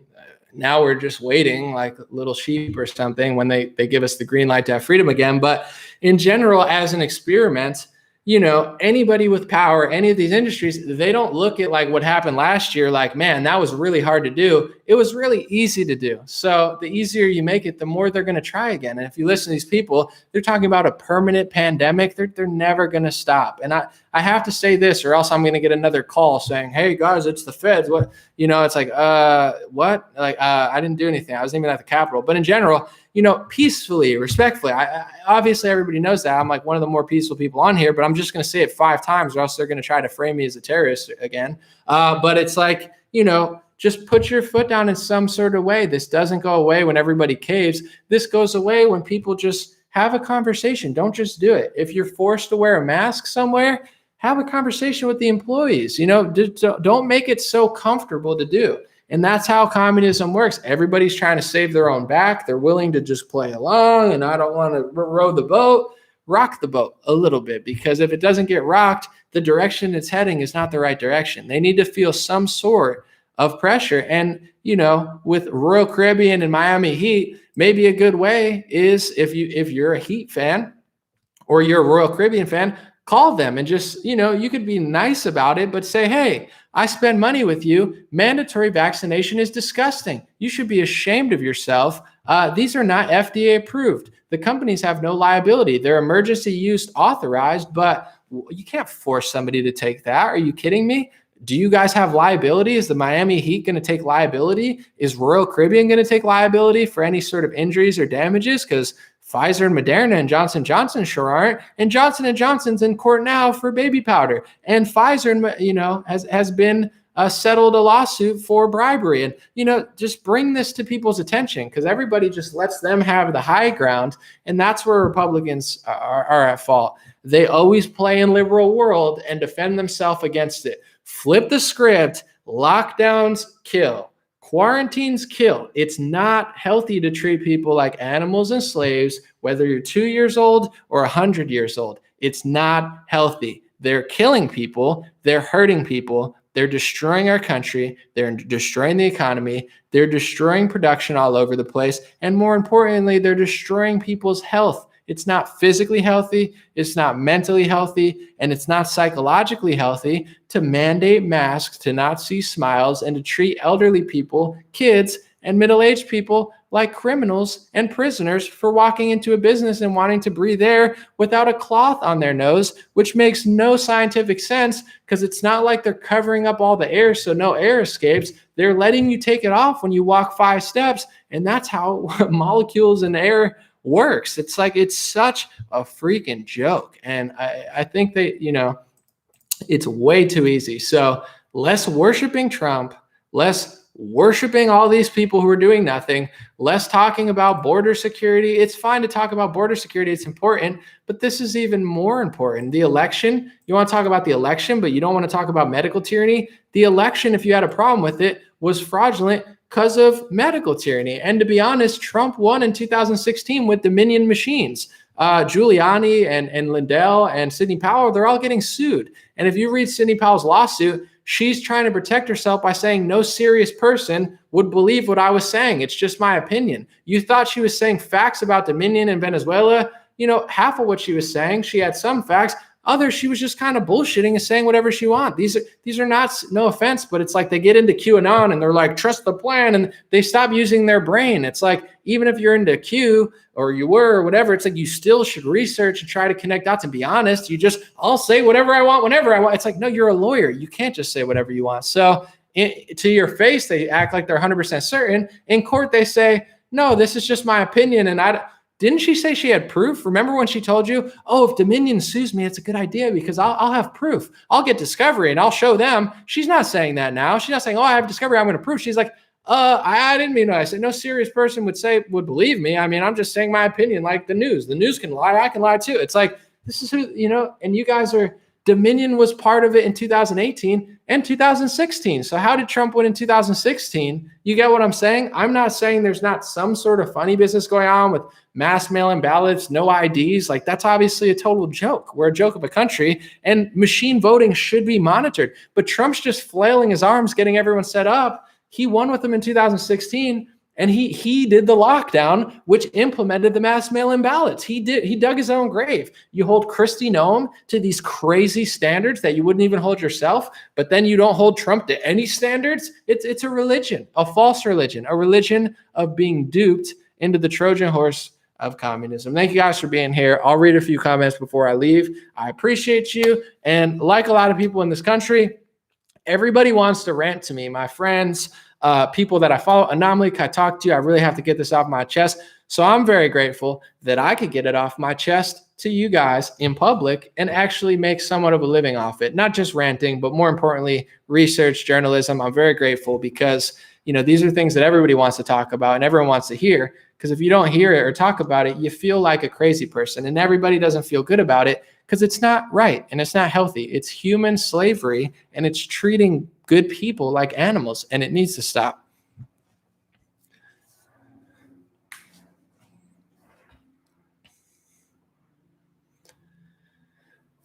Someone said Q followers are like 1% of Trump supporters. Don't put Trump supporters and Q followers in the same basket. Well, listen, it doesn't Q Trump, whatever. It doesn't matter. The Trump supporters who want to hear what I'm talking about, they agree with me. When I go to these freedom events, it's mostly Trump people because Trump people care about freedom. And when I go and see people in person, none of them are mad at me. They say, Anomaly, I didn't want to hear that online, but I'm glad you said it. No, I agree with you. It's fine.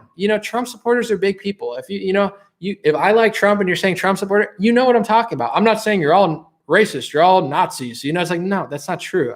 I'm just saying there needs to be more toughness in MAGA. And it's true. I'm not the tough people in MAGA want to hear what I'm saying. So I'm not acting like, oh my God, 80 million people are literally Hitler. It's like, no, it's mostly good people. There just needs to be it needs to be less cool to do it. A lot of MAGA is doing, and more cool to be stronger. I'm trying to change the culture.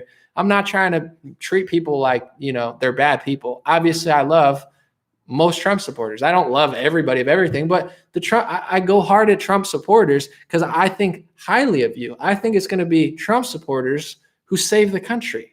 That's why I spend so much time on it. I'm not going to tell liberals you need to stop drinking soy milk. Like, at this point, they're not going to listen to me. They love soy milk. They're just drinking Soylent, or whatever it is. Like, I love soy milk. It's like, whatever, it's like in the world, I'm like, these people are not going to help me right now. They can't even do a push-up. How are they going to save the country?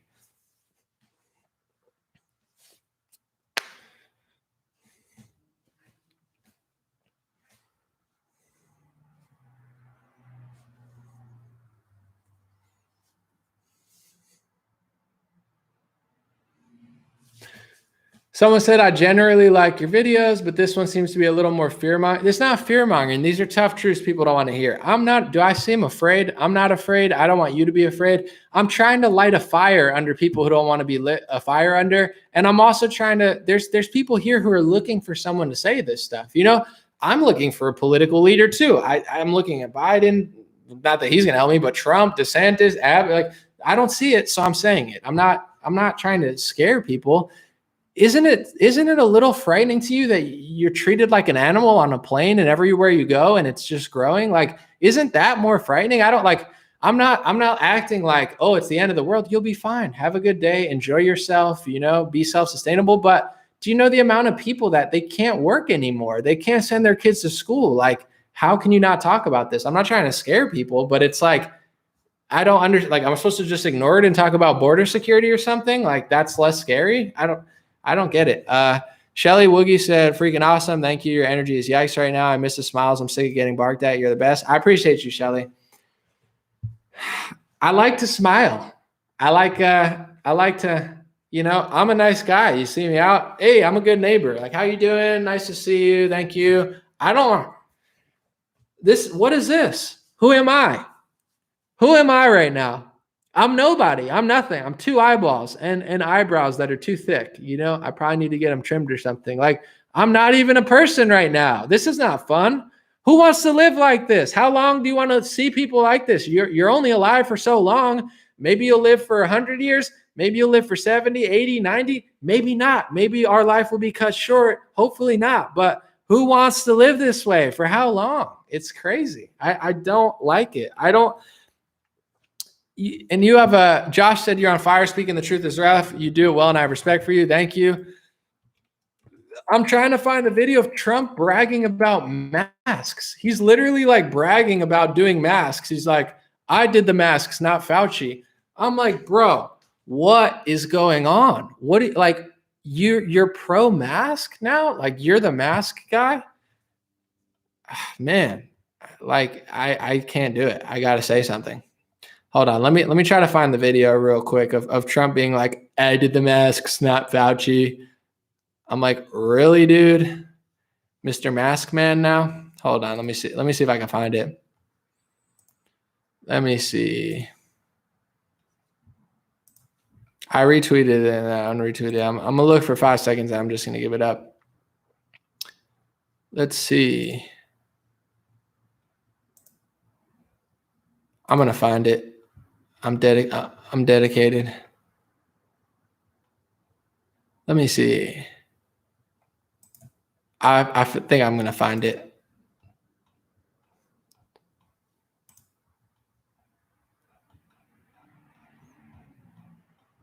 Maybe not. Maybe I just got to stop. Apologize. Let's see. Last chance. And then if I don't get it, it's a wrap. All right. I can't find it. Oh, well. Venice Beach Dub Club said, bro, women love the heavy eyebrows. Mine are too light. Let's trade. That's a good mix. It's like you don't want, it's like hair. You don't want too much, but you don't want too little. Appreciate you. We'll chat soon. Sierra, thank you so much. Someone said Alaska Airlines safety dance. I don't even know what that means. Someone said Trojan Trump will be his legacy until he does a huge 360. I want to say this too. I think Trump cares about what people think about him. Everyone cares what people think about them. To some extent, Trump really cares. People need to, I think that's good. Trojan horse Trump the liar, Trump the failure, Trump the communist. If enough people said that, I think he would want to change. He's trying to make his legacy Operation Warp Speed. I did the testing. I did the ventilators. If enough Trump supporters said, bro, you're a loser until you do something good. This sucks. No one likes it. None of these Trump influencers agree with him. Almost none of them. I'm just one of the few says it. I'll give a compliment. I like complimenting people. The Gay Who Strayed, who is a lesbian, as Jesse Lee Peterson would say, lesbian Trump supporting influencer. She's calling it out and she's getting a lot of backlash, but she agrees with me. And she's like, I'm glad you're saying it. I don't see anyone else saying it. She's like one of the only Trump supporters I've seen really calling it out. I saw this jacked bodybuilder guy. I think Mark something on Twitter. Shout out to him. He's been retweeting it too. It's like no one else wants to say it. Instead of being, oh, Trump, you're my idol. Oh my gosh. Oh my pillow. Oh my Glinda. It's like, say, Trump, you're a loser until you do it. And he'll probably be like, oh, I don't want to be like, he's that type of person. He loves to be loved. So I'm not saying be too mean to him, but don't just ride his coattails and be like, thank you so much for Operation Warp Speed, bro. You're the best ever. It's like, no, Your legacy sucks. You're worse than Obama. You need to do a 180. And then he could come back and just redeem himself and be a leader and a hero. But now he's like a villain to me. Trump is like the sneaky villain that was on your side. You follow him, and at the last second, he throws you to the wolves. Trump threw us to the wolves. And now when I watch Trump speeches and stuff, he seems like a puppet. He's reading Georgia. I love the people of Georgia. Nobody loves the people of Georgia more than me. Georgia opened up against my guidelines. And he's like, do I think that? Or am I just reading? Georgia opened up against my guidelines, and it's really bad. I mean, I'll let them do it, but it's really bad. These are my guidelines. They're really strong guidelines. We're going to save the country with the lockdowns and the communism. And Georgia's really bad. And I love the people of Georgia. Who loves Georgia more than me? Georgia on my mind. I'm better than Ray Charles. It's like he just sounds like a puppet to me now. He's like, Georgia's your big problem, bro. And I saw this all last year. I was waiting for the U-turn. There was no U-turn. My Trump impression's not that bad. Chris said, what are you talking about? Reality. Welcome. Nobody does the lockdown like me. Who locks down like Daddy Trump? Daddy Trump locks down the hardest. What am I talking about? I'll play the clip. Here is Trump in the height of the lockdown condemning Georgia and telling them they should stay locked down, and it's just going to be a little bit longer, said Trump. Just give up everything. Give up your freedom. Give up your church. Give up your business. Just wait. Listen. Told the governor of Georgia, Brian Kemp, that I disagree strongly with his decision to open certain facilities which are in violation of the Phase 1 guidelines for the incredible people of Georgia. They're incredible people. They're incredible people. Nobody loves the Georgia people like me. Just lock down a little bit longer. Give in to communism just a little bit more. I know, because I lived in America at the time last year, this is when Trump was condemning Sweden for staying open. Trump was condemning Georgia for opening. Trump said nothing to New Jersey, New York, and California for seizing authoritarian dictator powers that they have never given back. When Newsom and Phil Murphy and Cuomo of New Jersey, New York, and California were seizing dictator communist power, Trump was giving them the thumbs up. He didn't start complaining about it until it was too late, and it didn't matter at that point. This is what Trump was saying at the height of the lockdown, way past 15 days, like a month and a half after the lockdown. Told the governor of Georgia, Brian Kemp, that I disagree strongly with his decision to open certain facilities which are in violation of the Phase 1 guidelines for the incredible people of Georgia. They're incredible people. He said, I disagree with Georgia opening. It's a violation of my guidelines.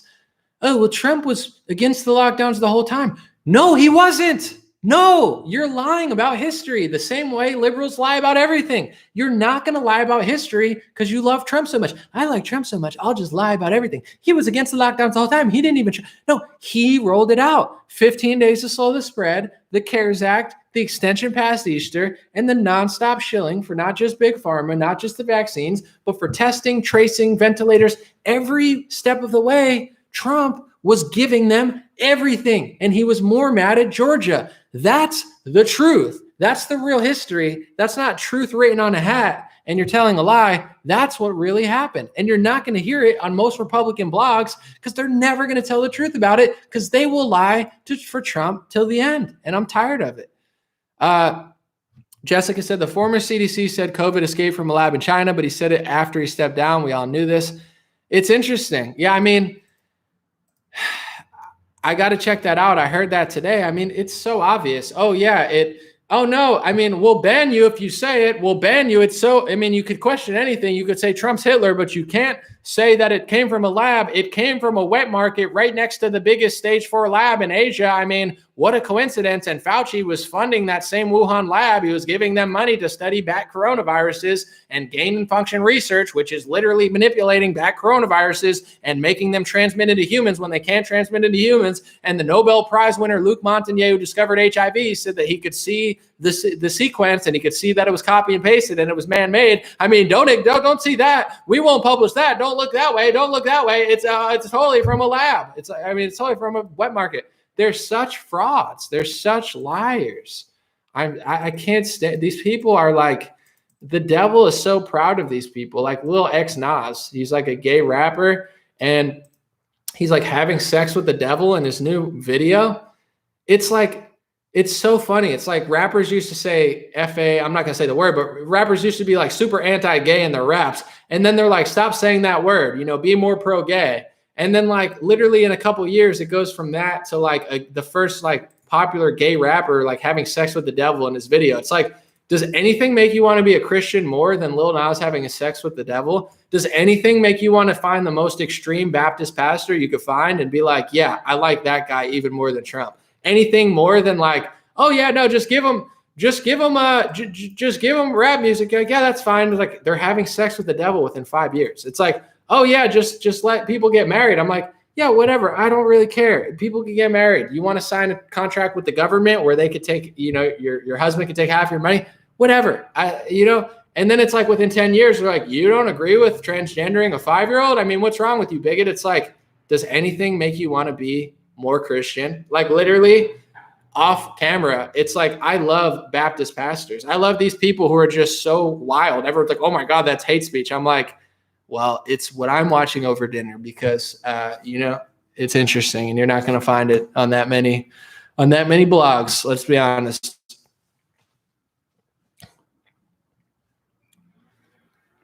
Someone said, I love Trump, but he needs to come out and say he's wrong. At least he needs to do something. He rolled out the mass vaccination, and now they're doing, like I always knew they were going to do, mandatory vaccines. And he says, oh, without me, it would have taken 5 years.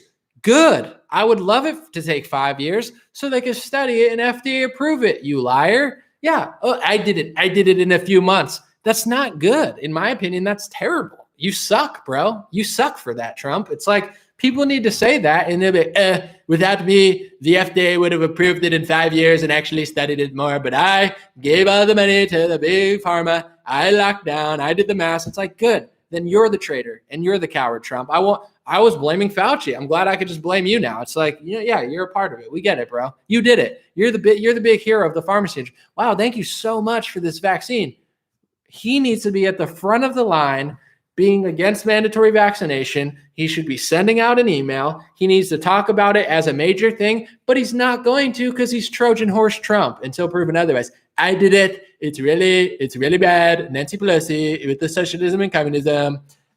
She's really bad. Really bad, Nancy. What about the ice cream? Think about the ice cream. Think about Trump when you get the shot. Think about Trump when you get. Think about Trump. Daddy Trump did it in 8 months. They said it could never be done. It's a medical miracle. Some people said it's not possible. It's not possible because they're not supposed to do it that fast. They're supposed to take 4 years, and FDA approved it, and they gave emergency use authorization, which is rush out to the public. And now they're forcing it on people. They have no liability, and there's vaccine-only sections at the Heat game in Florida near your house, Daddy Trump. So you should be at the front of the line speaking against this. Oh, Nancy Pelosi. He's not going to say crap. He's a puppet. Nancy Pelosi took my ice cream. Think about Mitch McConnell. Next time you go to Thebe, Mitch McConnell needs to go. Kristi, Noem. Georgia Kemp needs to go. Kemp opposed my lockdown. He was right. I was wrong. But get Kemp out of there because my ego is enormous. It's more enormous than anything I've ever done. Okay. He opposed the lockdown. It was my lockdown. Get him out of there. Get in Vernon Jones. Vernon Jones will listen to me. Okay. He's not going to disagree. Whatever, dude.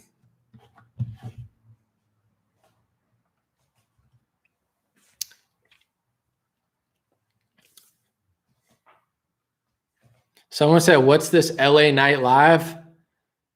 No, this is like what conservatives pretend to be. This is called right-wing daily. No, I'm just making up names. Like, this is not liberal. Oh, this libtard from LA, he like actually believes in the First Amendment and freedom. And he doesn't want to just give trillions of communist dollars and socialist dollars to big pharma and, just sell out America. This crazy LA liberal, what a socialist opposing socialism. Man, what is this? LA Live? I can't believe it. This libtard is like literally trying to actually put his foot down and say what happened was communism, because it was. The country shut down, trillions of dollars of loans, Trump pointed out. Do you believe in Anything you pretend to believe in, you say you like the First Amendment, you lost it under Trump. You say you love churches, they shut down under Trump. You say you're against socialism, it was bigger than ever under Trump. You say you're against communism, it happened under Trump. You don't even pretend to be against medical tyranny, but you should. And then you want to act like this is a liberal stance.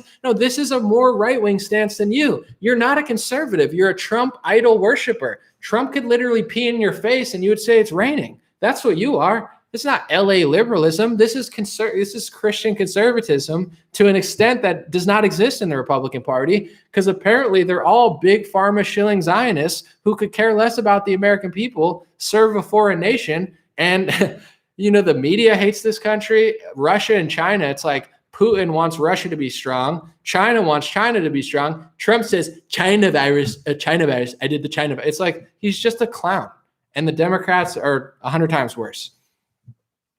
Joshua Crown said, you are the best. People tell me to shut up all the time. People don't speak up. Screw the general public. Thank you, Joshua. I appreciate it. It's not rare because everyone I talk to, like, people get mad at me online. When people see me in person, I had a girl come up to me. She was like, Anomaly, it bothers me sometimes online when you say stuff about Trump, but I actually agree. People aren't that mad. More people support it. Like, some people will say to me like, oh, aren't you afraid of like losing your audience? Like, one, I just don't care. I'm sorry. Two, I'm growing because everybody's like a clone. You got left-wing clones. They're all saying the same thing. You got right-wing clones. You could close your eyes. You don't even know who you're watching. It could be one of 50 influencers because they all say the same things. They're all in a script. We're all free thinkers. How are you a free thinker when you're all saying the same thing? So the point I'm getting to is I'm thriving even amidst going against the grain because most people on the right wing want to hear this. Most people know it's wrong. A lot of even left-wing people are getting disillusioned with what's going on there. So I stick out like a sore thumb because no one's saying this. I don't want to be the only one, but it's like it's not even bad for my brand. You would think it's not good to go against the grain, but one, I don't care, but two, I'm doing fine. I'm getting 1 million views on it. I'm making videos so popular they get fact checked. I've been fact checked, and the Pitbull communism video, I helped blow it up to an even bigger extent where I got included in the fact checker article because I got almost 1 million views on Instagram. So God knows when they're gonna screw with me on there. But it's like I'm like breaking stories and getting stuff out there. I don't care. I'll figure out a way. I want to say this to Facebook real quick. I'm going to do a supporters only live stream, maybe Sunday, maybe Monday. I'll figure it out before March ends. I've been crazy busy. I flew to Texas. I did a documentary. Hopefully it comes out good. The people who did Uncle Tom, they're doing, which was like a Black conservative documentary. They're doing a new one, and then they're doing another one. I'm going to be in it. Hopefully it went well. I think it did on camera, and we'll see what happens. But I've been flying back and forth, doing stuff, very busy, taxes, you guys get it. Someone said, anomaly in fundamental Baptist churches like Stephen Anderson's group of churches, they believe that sodomites cannot be saved. This is your theological belief. Please answer. I don't really know. Like, it's up to God. I don't know who he does and doesn't forgive. I would say I don't agree with him on that in the sense of like, I'm not as well researched as him, but also I don't believe my opinion really matters. Like, I don't care what your stance is on, but I wouldn't say I agree with Pastor Anderson on everything because I don't, but I just enjoy how hardcore he is. I find it very hilarious. I know like a lot of people don't like it, but it's like in a world where everybody's so soft, like Pastor Anderson just does not give an F, and I find it quite entertaining. But as far as do I agree with every single theological thing he's saying, I don't know. I'm not God. I don't know how he makes the decision and who sinned too much or who didn't repent. I'll leave that up to him. But, a funny interview is Pastor Anderson arguing with Jesse Lee Peterson. Like they're arguing with each other. I like Pastor Anderson. I like Jesse Lee Peterson. They like ended up hating each other. I like them both. I don't have a horse in the race. So I'm an observer. I find it quite fun. Brooke Wilson said there are other treatments to fight COVID that the government turned a blind eye on because there's alternative treatment, the EUA vaccine, medical tyranny. Brooke, yeah, I pointed that out as far as, in my last live streams, but someone said, watch Barricade Garage. He's the truth. Barricade Garage is fantastic. That was nice of you to give a super chat to him. Shout out Jessica Shee. Shout out Barricade Garage. He's one of the best independent comedians in the country. His skits are the truth. He's the real deal. Him, He's killing it. Ryan Long's killing it. But to me, Barricade Garage, Ryan Long's blowing up and he deserves it. Barricade Garage is underrated. That guy is one of the best. I love his skits. I love his content, his energy. He's killing it. Check that out on YouTube. That was nice of you to super chat him. He deserves it. I want to read this real quick. Barbara said, I got to get to my Facebook. We love people on Facebook. I love Facebook. Okay. I mean, who loves Georgia more than me? Who loves Facebook more than me? Barbara Sarver said, I agree with most of your points, but you sound like a broken record and extremely angry. Trump is gone. Don't you have any opinions on what is currently happening? Yeah, what's currently happening is a disaster. But what I'm trying to say is it's going to stop when enough people stop it. The left wing is not stopping it. The right wing is not stopping it. Why is the right wing not stopping it? Because the right wing is controlled by Trump. Trump has the eyes and the minds and the thoughts of 100 million people. So if they're all following the guy who brought communism and medical tyranny here, we're never going to solve it. There's a reason I'm talking about Trump. I don't agree with anything Biden's doing, but all these Republicans are Biden. Like Biden's not even running the show. You know, it's going to be mass numbers putting their foot down. But no one's putting their foot down because they're all worshiping Trump on the right wing. I challenge the right and Trump supporters harder because you guys are the truth or the people who are going to do something, but you're not doing anything because you're following that guy. So there's a reason I talk about it. Oh, yeah, Biden sucks. AOC sucks. Oh, well, they're there for 2 years. What are they doing? It's a joke. I mean, I'll make more videos on it eventually, and I try to be calculated with it. But when I make a Biden video, I'm usually breaking a story or creating a new narrative that no one's saying. I'm not the person you come to for the generic Joe Biden story. He's reading a script. Yeah, he's a clown. Joe Biden is not going to be there for another 3 years. I highly doubt he's going to make it. I highly doubt he's going to stay there. I'm almost positive Kamala is going to take over within the next few years. He's a clown, and so is his whole administration. They all hate the country. It's a joke. It's like we're being occupied, by people who are in clown world. But the point I'm getting to is if I talk about Biden, I broke the story that Jen Psaki lied about FDA approval. Who else told that story? I'm sure some people mentioned it, but I'm not just going to give you a generic take, which is fine. I learned things from other people about Biden too, like about the press conference and stuff, but I'm going to break a story. Breaking news. Jen Psaki lied about the vaccines having FDA approval, and not a single fact checker fact-checked her. What does that mean? The fact checkers are propagandist losers who work for big corporations, who work for political interests that are trying to mold and shape the narrative in one direction, and they don't care about the facts. So I'll talk about other things, but right now, medical tyranny is the number one issue. You can't have a free market capitalism under this medical tyranny. You can't have a fair election or a free election or a non-paperback ballot election without medical tyranny. Medical tyranny is the root of everything right now. Everything that Republicans are talking about, it's not the root of the problem. So I'm trying to get to the root of it. And the reason I talk about Trump is not just to hate and have Trump derangement syndrome. Trump is controlling the Republican Party and the cultural zeitgeist of who the right wing is right now. All the Trump supporters are what is it, like Newt Gingrich? No, it's Trump. It's Trump supporter. You still call right wingers Trump supporters because Trump's controlling it. Trump is the big dog, and he deserves to be, because the Republican Party was kind of dookie until Daddy Trump came along, and he was the best thing I've ever seen. So I'm not taking it. He deserves it, but he's controlling the Republican zeitgeist. The Republican zeitgeist is inefficient at almost everything they do because they're following someone who's not doing what they say he's doing. And that's like the number one problem, in my opinion, on a political level. On a personal level, I'll tell you what a great day I had. I had a chat. I drink water. I drink too much coffee, like a lot of this country. And, I'll move on. I'll go to the beach. I'll enjoy myself. I had a nice trip. I'm okay. I hope you're okay. I'm not trying to scare people. I'm in a decent position myself. I'm just, when I stream, I'm talking politically. Sometimes I don't talk about it at all, but it's like now I'm just for this live stream, how can we be effective politically? On a personal level, you do what you got to do, and you move on. Who would I vote for? Over Trump? Here's the thing. I don't really fully like any of these people that are running, but I would vote for like 6 people over Trump. Excuse me.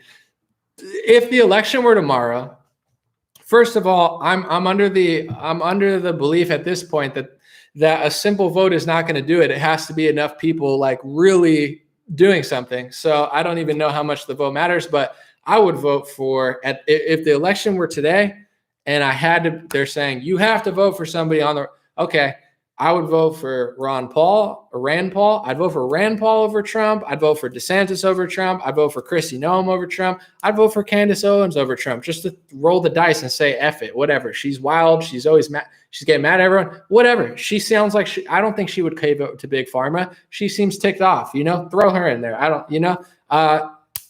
Trump Jr., even though he's a little sneaky sometimes, I'd vote for literally like any of the top Republicans over Trump. He had a chance and he blew it. So I'm not interested in ever voting for him again.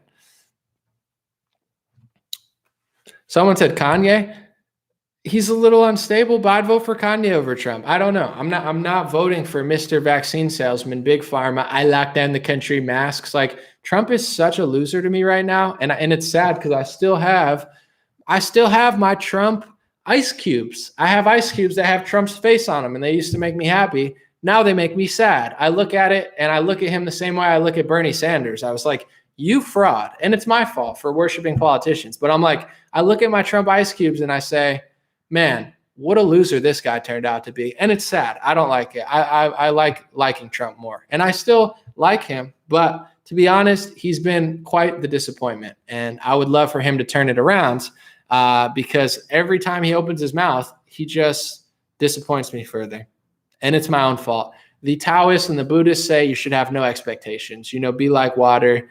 And that's my fault. I should have had no expectations. I had low expectations, but my expectation was like, hey, Trump's not destroying the country and he's doing pretty good. He's crushing it. And then it just went, he's like literally just like sold us out. And I was like, dang, that was not ideal.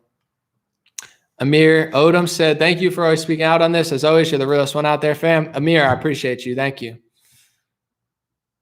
Someone said Trump ice cubes, LOL. I have Trump ice cubes. They're shaped like Trump. It's impressive because how do you get an ice cube to shape like Trump? I don't know. They did it with some sort of mold. I could show them to you if you like. They're very cool. Do you want to see my Trump ice cubes? Nah, it's in the freezer. Then I'd have to leave and come back. It's kind of weird, but I have Trump ice cubes and they're great shape for my smoothies. I still use them, but it's like, man, I wish he'd just stop. I'm afraid. You think I'm like this mean cancel culture guy? If Trump stopped, I would praise him again. Not like a Christ, but I'd be like, thank you. I'd forgive him right now. I'd be like, if he came out and said, this is wrong, this is bad, well, I'm going to fight for freedom, I'll be like, dude, thank you. Where have you been? But every time he comes out, he's like Punxsutawney Phil. I'm looking for a shadow, and he always gives me like a shortened, longer winter. He comes out, I'm waiting for Trump. I'm like, where's Trump at? Where's he at? I haven't seen him in months. I know he got banned. I feel bad for him. Trump should be back on social media. Where's Trump? And he pops out and says, Operation Warp Speed was a huge success. I did the masks, not Fauci. I locked down. My lockdown saved 1 million lives. I saved millions of lives with my lockdown, with my Bill Gates imperial model. And I'm looking, I'm like, this dude's got to be kidding me. And I calm down. I don't want to talk about it. And then he goes back into hiding. And I'm thinking to myself, all right, next time he comes out, he's going to say something super real. And then he comes back out and he says, the vaccines would have taken 4 or 5 years if I didn't do the vaccines. I'm the vaccine guy. Moderna, I'm a good guy. I saved, with the vaccines, with the lockdowns, I saved 100 million lives. It would have been worse than the Spanish flu. And I'm thinking to myself, did he just say 100 million lives? Now he's saying we would have all died like the Spanish flu if he didn't rush the vaccine and lock down? You've got to be kidding me. What's he going to disappear again and come back out and be like, I might have saved 1 billion lives if I didn't rush the vaccine. The whole planet would have died. It's like, bro, stop this guy. I keep waiting for him to come back and he just keeps sucking harder. It's like a trillion. He's like Dr. Evil to me now. $1 trillion. I spent $1 trillion. I know you spent $1 trillion, bro. It's not a spending competition. Remember that supermarket show where they'd go have to spend as much money as they possibly can? It's not that show, bro. It's the country. You're not supposed to spend money. I spent $1 trillion. $1 trillion. We're going to get 1 trillion vaccines. And I saved 1 trillion lives with my vaccine. So it's like, stop, bro. Just stop. Somebody stop him. I will Forgive him tomorrow. I'll shut up. Maybe I should shut up now, but I'll shut up forever. Okay. I'll go back to just praising him all the time. Just stop. Somebody tell him, Don Jr., bro, talk to your dad. Please. We love him. We love Trump. We have ice cubes and hats, and we go out to events and everyone still has Trump shirts and hats on. Everyone likes your father and your family. You're the best. Just tell him to stop. Tell him to say something important in this world. I'd vote for Trump Jr. over Trump. I'd vote for his son over him. Trump Jr. gets it more than Daddy Trump does. It's like, tell Daddy to stop shilling for Bill Gates' companies. I get it. He did the vaccine. Without him, it would have taken 4 years. Like, is that supposed to appeal to me? If I was in president, it would have taken 4 years. I would prefer that because before this one, they all took 4 years at least. And that's okay. There's a reason it takes that long because they have they're immune from liability and they don't want to hurt people. There's a reason the Lyme disease, Lymerix or whatever, was taken off the market. There's a reason for these things. There's a reason Reagan passed the NCVIA, and there's a reason that these are immune from liability. So it's okay to take a long time, Trump. It's not a freaking race. He's the Jeff Gordon of vaccines. He's Usain Bolt. It came down to me and Usain Bolt. Me and Usain Bolt, I mean, we're both really fast. I'm really fast. He's really fast. I mean, he runs really fast. You know, I'm not racist. He's black. He's from Africa. It's cool. Is he from Africa? I don't know. But I mean, it's okay. Maybe he's not, but I'm not racist. Anyway, you know, we're both really fast. And I look at Usain Bolt. I say, Usain, you're really fast. And he looks at me. He says, Trump, you're really fast. I'm like, no, you're really fast. And, you know, we smile. And it's just totally not racist. But anyway, you know, he came to me and he whispered in my ear, Trump Usain Bolt said, I could never do vaccines as fast as you, even though I'm really fast. And I said, thank you, Usain. I know it's true. I'm the fastest vaccine guy. It's like, stop him from going so fast. He's too fast. Trump's too fast. Slow him down. He's the fastest. Usain Bolt was like, I could never do vaccines as fast as you, even though I'm really fast. I run really fast, but I can never do vaccines that fast. And I said, I know, Usain. I'm Trump. That's right.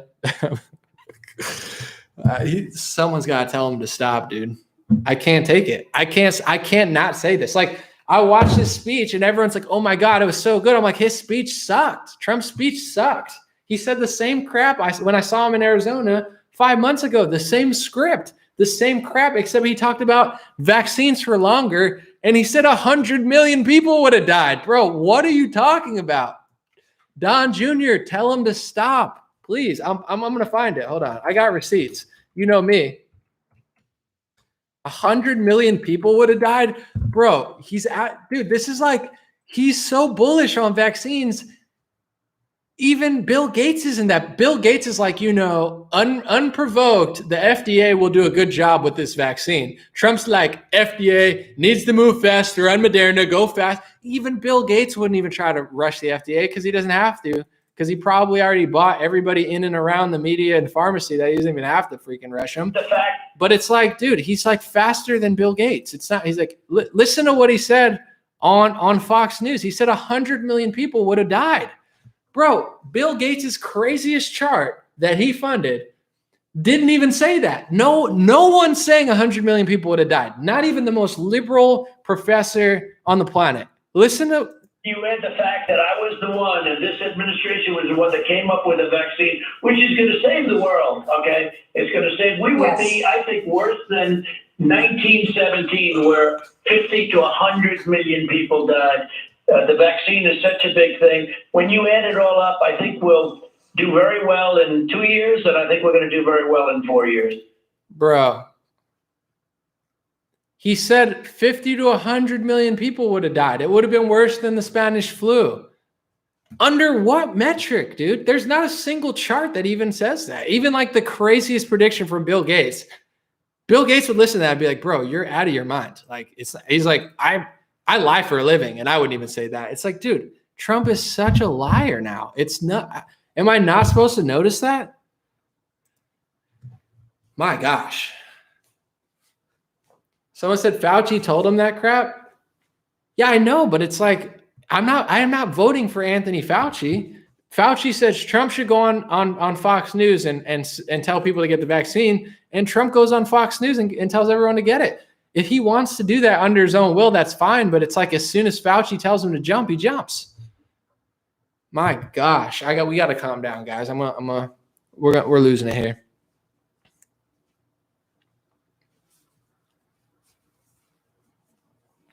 All right. Few more comments and I'm gonna roll out. Thank you guys on Facebook. We will do a supporters only live stream. Spread the word. I'm sorry I've been so busy this month, but it's a crazy month and I still have to do my taxes. That's going to be a nightmare, but maybe not. I like my tax guy. Hopefully I don't owe too much money. It's really, isn't that crazy what they just did to us last year? Last year was the biggest robbery. I'm being held by, like, they hold us for ransom. They're like, oh, now that we have the vaccine, you could be free. So you held me for ransom for a year? You held the whole country for ransom, and now you're going to take my money? If you could print $1 trillion in loans, can you relieve me of $10,000 or however much I owe? I have no idea, depending how good my tax guy is. You can't not do that. Oh, we're going to print trillions of dollars and give you $1,000. Here's a crazy idea. Just don't steal my money this year. How about that? How about you leave me alone for 1 year and don't steal from me? After last year, I have to pay the government for what they did to me. They treated me like a slave and a prisoner, and now I have to pay the government this year. My gosh. Hopefully the IRS is not watching this, because then I'm going to get audited, which doesn't matter because I do my taxes properly. But in general, nobody wants to be under the radar of the IRS. It's probably far too late for that for me, but whatever. It's like, my goodness, I can't believe this is tax season. Whatever.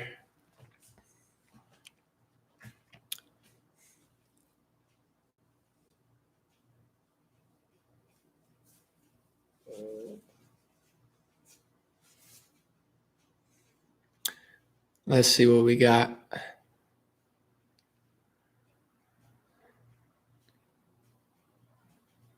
Someone said the IRS is not the enemy, but be a smarter filer. No, I'm good. I'm good at doing my taxes. I pay every year. I play by the rules. I don't have enemies. I'm not saying the IRS is my enemy. I'm just saying the federal government just takes trillions of dollars every year. Last year, I give them an F. Some years I give them an A or a B or a C. Like, okay, you get a B. I feel semi-okay with giving you my money. Not really. I don't. I'm kind of like a libertarian in that case. But it's like, this year you get an F. There's never been a worse year in my lifetime from the government. It's like having to tip a waiter who just takes a crap on your plate. It's like, normally I'm eating like a subpar meal. Now it's like they crapped on my plate, pushed it in my face like a freaking pie, like they pied me like they did to Bill Gates that one time. And they're like, hey, sir, the check, you owe $10,000, $20,000 or something. I was like, wait a second. Like, you just shit in my plate, threw it in my face, and you're going to take my money? I'm not saying the IRS is my enemy. I'm just saying I don't feel like the government deserves to be paid for what they did last year. I think they deserve to be not paid. I think they deserve to look at their budget and downsize a few of these psychotic agencies, because I don't know what they're really doing besides harassing and interrogating me / turning this country into like a prison. It's like, I felt like I was in a Black Mirror movie at the airport. They're like, the CDC wants you to be safe. This is for your safety. Please comply. Please comply. This is for your safety. Please put on a mask. Put on a mask. This is for your safety. The CDC guidelines says that this is for your safety. Be a good boy. Be a good girl. Put on a mask. And that's what we tell you to do. And then the lady at my airline, she's like, said it like 5 times. I'm like, all right, shut up already, lady. And she's looking at me because I'm eating food without a mask on. I'm just eating. And it's like, I'm eating. I'm drinking water. Leave me alone. This is legal. But she's like, oh, okay, not again on American Airlines. I'm just letting you know, it is now a federal law to wear a mask on an airlines. If you do not wear your mask on an airlines, you are disobeying a federal law, and we can take you to prison, or fines can be subjugated to up to $10,000. Please wear masks. It's a federal guideline. It is now a law, a federal law. It's like, what about last year when it wasn't a federal law? Like, what were you doing then? Because it wasn't a law until Biden got into office. And I'm just like looking at everybody, and they're just sitting there like little dogs. They're like,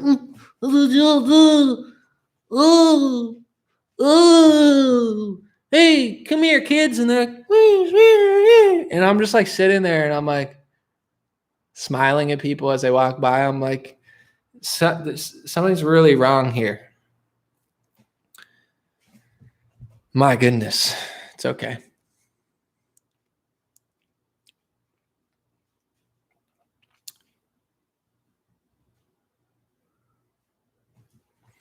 Hold on. I'm going to just say thank you real quick. I don't know if people are here, but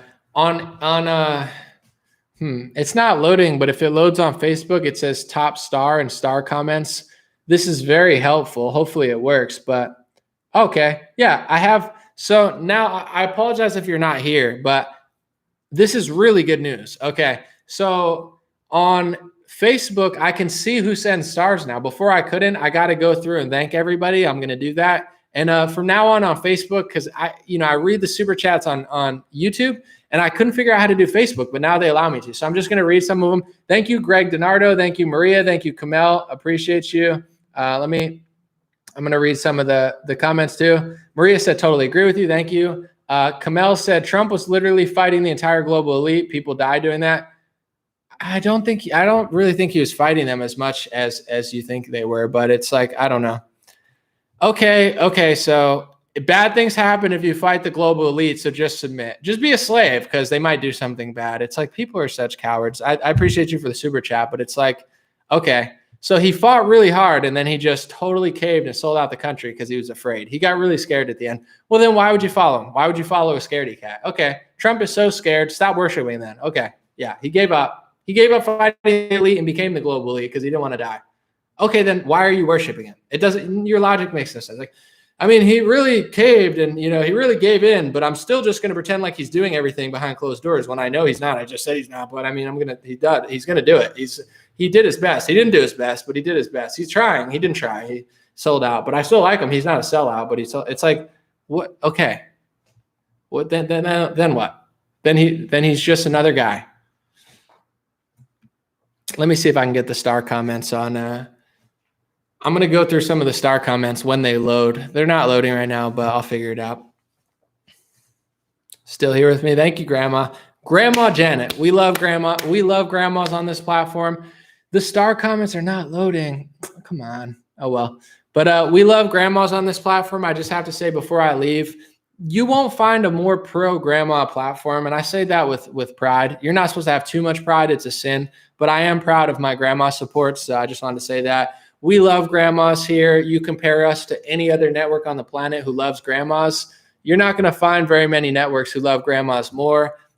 We look out for moms, grandmas. We love it all here, especially the grandmas. So shout out grandmas. I miss dancing with you guys on cruise boats. We're all doing the electric slide, dancing to MJ.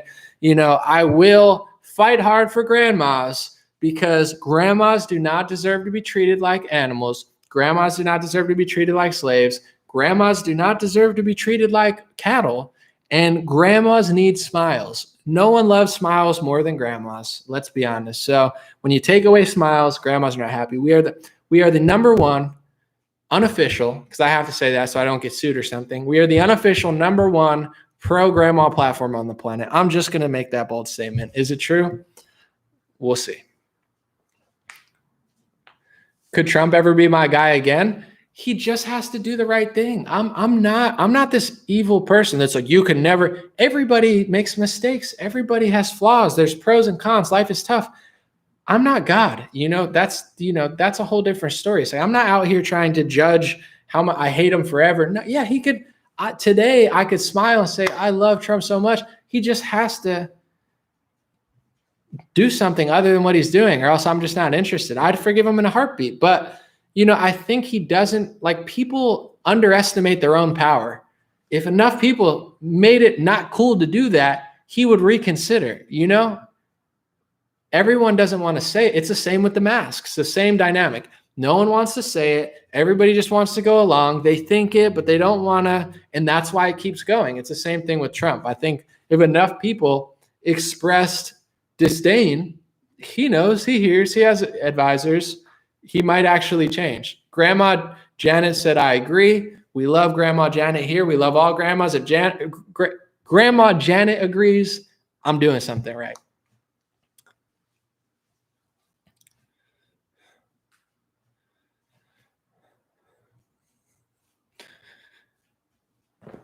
I got to crack my back. Holly said my parents refused. All right, hold on. I'm going to try to see if I can get the star comments again. It's not loading. I'll figure out how to do it next time, but I'm pumped I could read star comments. So now, from now on, I got to figure out how to go back and read super chats on YouTube. They don't make it easy to go back. They disappear. That's why I can't read all the old ones. I'm trying to figure it out. Sorry, guys. I don't have a big team. I do my own lighting and stuff. So I'm all over the place. And if I mess up sometimes, then I blow it on live stream. Imagine blowing it on live stream. Like, imagine losing your step on live stream and then everybody's watching you. You got like thousands of people watching you and you're just sitting there and you just like poop your pants on stage. You're like, oh no, I forgot where, that's going through my head. I'm not that scared or anything, but I'm just saying. Someone said I'm a grandma. Let me see. Hold on. We got to shout out grandmas. I'm Grandma Debbie. I refuse to conform. Grandma Debbie, we love you. We love all grandmas here and grandpas and fathers and mothers and people. We like everyone here, but I don't know why. There's nobody really appealing to grandmas, and somebody has to. So, it's like Stephen Colbert is trying to steal everyone's grandma. My grandma, she likes Stephen Colbert. She's like conservative in values, but she watches Stephen Colbert, and he's trying to take my grandma. So we're trying to drag the grandmas back to reality. I love my grandma, though. Shout out Grandma Sandy. We love grandmas here, even grandmas who watch Stephen Colbert, because it doesn't really matter. I'm like, oh, grandma, watching Stephen Colbert, you're silly. And that's the extent of it. Someone said, do you even grandma, bro? If you're not grandmaing, and it doesn't have to be your grandma. If you see another grandma, just smile and wave without a mask, it doesn't have to be your grandma. We love all grandmas, even liberal grandmas.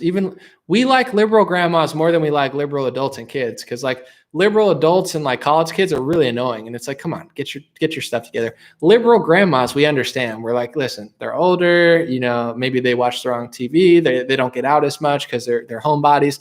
We even like liberal grandmas. We like all grandmas here. And we're much more forgiving for the liberal grandmas than we are for liberal adults. But no, I'm just kidding. We like everyone. Dennis said, rest in peace, my stepdaughter, Ellie. She loves you, Anomaly. Well, God bless you, Dennis, and rest in peace, Ellie. I'm sorry to hear that, but hopefully she's in a better place. She is in a better place, and I'm sorry that happened, but stay strong and stay blessed. Thank you, Ellie, and I appreciate your support too. That was a sadder one than the grandmas, but someone said Grandma Kelly. All right, shout out Grandma Kelly. We got all the grandmas in the house. Someone said, I think Trump was threatened. We've gone over this, but it's like, whatever. I'm not saying it's okay, but it's like, okay, in your head, he got threatened and he caved. Then he's not a hero, okay? Then he's just another coward, and he's just another guy. And justifying that doesn't make it any better. I'll tell you what. If I was Donald Trump, right? I'm 70-something years old. I lived there's only a few people on this planet who probably lived a more blessed life than Donald Trump. He got to enjoy 50 years of being rich and being the most famous person. He lived a good life. If he has the option, we're going to threaten you. Who cares? If you're a real leader, go out like a legend. I would do it now, and I haven't even lived the life Trump has lived because I'm not a coward. So it's like, oh, Trump was a coward. I think he got threatened. Then he's a loser, okay? He caved at the age of 75 and destroyed his country after he lived a billionaire for 40 years and got to enjoy everything on the planet. Then he's a loser, and nobody should worship such a coward. It's like, who cares? Has this become a Trump hate channel? No, this has become a realistic channel. And I don't know. You have people who just hate Trump full time on the left, and they don't make sense. And then you have people who worship him all the time on right, and they don't make sense. I'm just making sense. So that's what it is. All right, a few more, and then I got to roll. SM Salsa, I appreciate you. I'm going to read this real quick. Frank Martin on Facebook, and I tried to see the superstar comments, but I can't. I will get to them next time. Frank said, I'm a full-time ER doctor. Truth is, the virus is weaker and slowing down. I treated over 100 plus patients this week, maybe 4 or 5 mild COVID. That's great to hear. And I think, it'll be interesting to see what happens. Because I think from a doctor's point of view, I would assume, doctor, that every spring and summertime, cases go down. Like winter is a time, right? Usually when the ERs are more full, and it's not abnormal. Like in UK, they've been writing for 10, 20 years how full the ERs were. So, I would think the virus has been around for a year. More people have gotten it. More people have gotten herd immunity. And then you have spring. It's really annoying to me because I feel like this rollout of the vaccine is right at the perfect time for them. Spring and summer is coming where you're going to have less cases of infectious diseases, like with every infectious disease. And then you have like a year where tens of millions of people have gotten in the country and built immunity. So now you put the vaccine in there and they say, look, it was all that, none of the other stuff. It's like, no, I think it was a combo also of seasonal and plus like herd immunity from just getting the virus itself. I think that played a huge, if not bigger role than the product you're rolling out. But I'm no wizard. I trust Pfizer. I trust Pfizer, Moderna, Johnson & Johnson, FDA, CDC. Please tell me what to think. I'll ignore your past corruption with the food pyramid and the scandals. You've never done anything wrong except make our country yoked out on pills. And, we're also in some ways less healthy than we've been in a while with obesity. I'll just ignore all that, but whatever. I'm sure you guys know it all. Lockdowns and fact checks and USA Today sponsored articles, USA Today fact check Molly something. She's like, fact check, and Emily, can you fact check, and I'm like, Molly, shut up. Excuse my language, but I work for USA Today. Fact, it's like, Molly, for a living, I create videos where I explore topics and I show proof of like 30 things. I do what you do, except better. So you stay at your little loser USA Today job. That's fine. But just stay on your turf, okay? You got more money than me. Probably don't make more money than me, to be honest, if you're like a little pleb employee. But in general, I'm talking about your company has more money than me. Stay in your lane and write your little stupid articles. Don't come onto my video and say, fact check, this is what I think. Yeah, we know what you think, and no one likes you. That's why you work at USA Today. If you actually had a brain, you could probably do what I do and make more money and have more freedom, but you don't. So you work for the losers at USA Today. So just stay there. Don't come on a fact check. The virus is what I say it is. Like, you're doing what I'm doing, just dumber and stupider and way less research, way more proof, and way less factual. So stay off my videos, Molly. Stay off my videos, AFP and lead stories, whatever. It's like, you guys are idiots and losers. Sorry, excuse me. But I'm sure you're really nice people to hang out with. I'm sure you're fun to have a beer with or whatever and, country line dance with. But as far as on the social media, stay in your lane.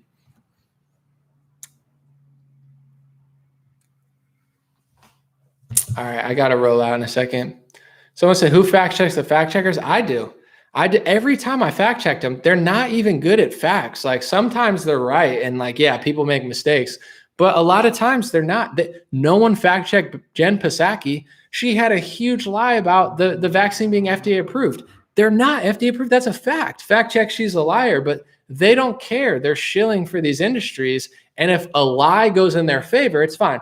When they do things about Trump and stuff, do you notice they all go one direction, against conservatives, against Christians? It's always like the mistakes. Oh, we made a mistake. Oh, Marjorie Taylor Greene, we made a mistake on your Twitter account. Oh my goodness, we made a mistake. Oh, we made a mistake when we censored Joe with the Hunter Biden story. Jack says he made a mistake. It's not a mistake. They're doing these purposely. 100% of mistakes go in the other direction. Of course they're not. Of course they're not mistakes. But you guys know that. We have a smart audience here. I don't have to pretend like you're not smart. You guys are the smartest. It's just like other people. I'm like, how do they not get this? Like, they're just making mistakes. They just made a mistake. It's like they're not making mistakes, but whatever. Someone said time for margaritas. Oh, I'm not drinking a margarita. I got to drink some water, eat food. I love food. I don't know if you know that about me. I love food. I love Georgia. Georgia? Who loves Georgia more than me? Who loves food more than me? I love food. Any food, Mexican food. Oh, happy Mexican day. I'm eating Mexican food. No one has my impression's getting pretty good. My Trump impression, it's getting there. I'll give it like a 7 to 8. Some of my other impressions, not that good. But my Shapiro impression, I think, is pretty good. But I'll spare Ben on this live stream. I've already talked about him with the vaccine. Unless you guys want to hear my Ben Shapiro impression, then I'll do it. But I don't. I've said enough. He has that video where Ben is talking about like mandatory vaccination, and he's pro mandatory vaccination. Listen. When it's a doctor, I'm not saying the government can come into your house and give you a vaccine. I'm just saying I think it's totally logical for big corporations to make your kids not allowed to go if they don't get a vaccine. I mean, the herd immunity, I just feel like that. It's like, dude, just stop. Listen, I'm not saying it's logical for the government to force you to vaccinate. I'm just saying I think you shouldn't be able to go to school. I mean, that makes sense to me. I mean, you're hurting me by not getting a vaccine. It's like,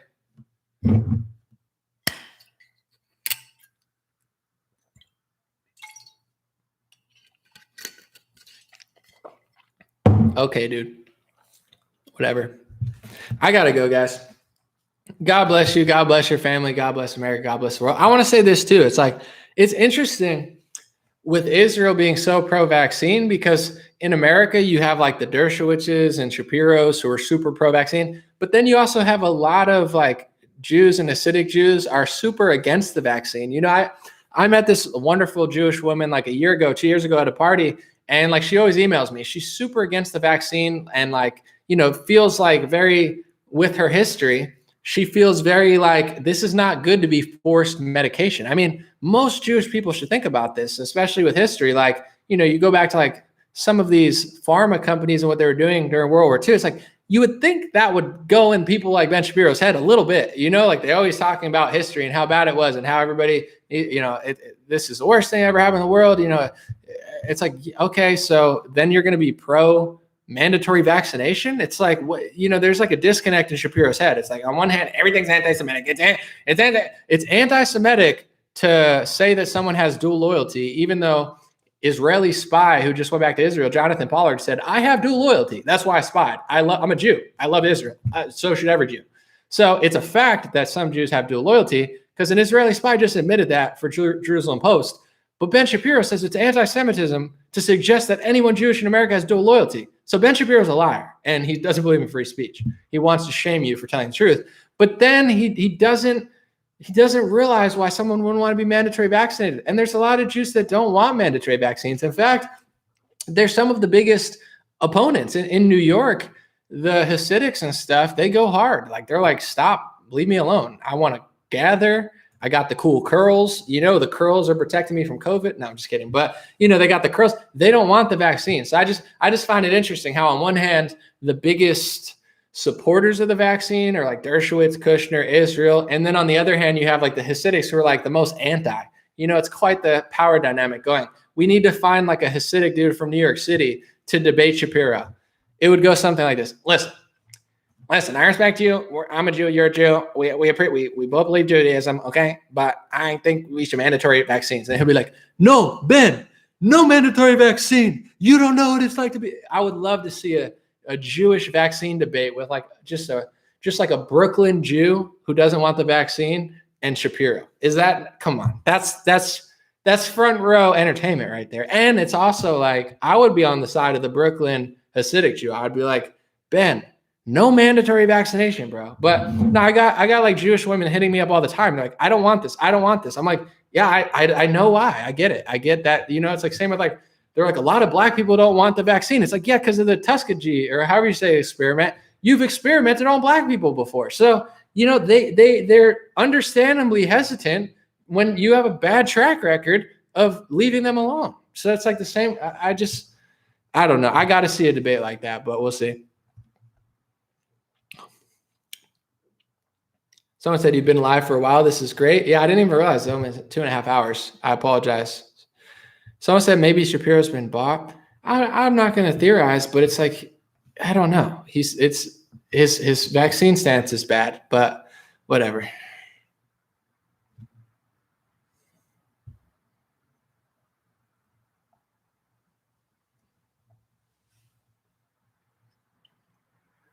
Thank you, Shar. Someone said the fact that they are pushing it so hard makes it suspicious. Dude, they're pushing it like a crackhead. I know too much already. Like I've done too much research to fall for it personally. But even if I knew nothing, just my instincts, like Jen Psaki's like, get it as soon as possible. Get it as soon as you can. As soon as you can, get it. It's FDA approved. First of all, it's not FDA approved. Why do you have to lie about it? Just say it's got an emergency use authorization and we think it's very safe and effective. That makes more sense than get it right now, get it right now, get it right now, get it right now, get it as soon as you can. You got to get it. You got to get it. You got to get it. It's FDA approved. It's like, no, it's not. And now I'm very suspicious because you're lying about FDA approval when you don't even have to. You don't have to do that.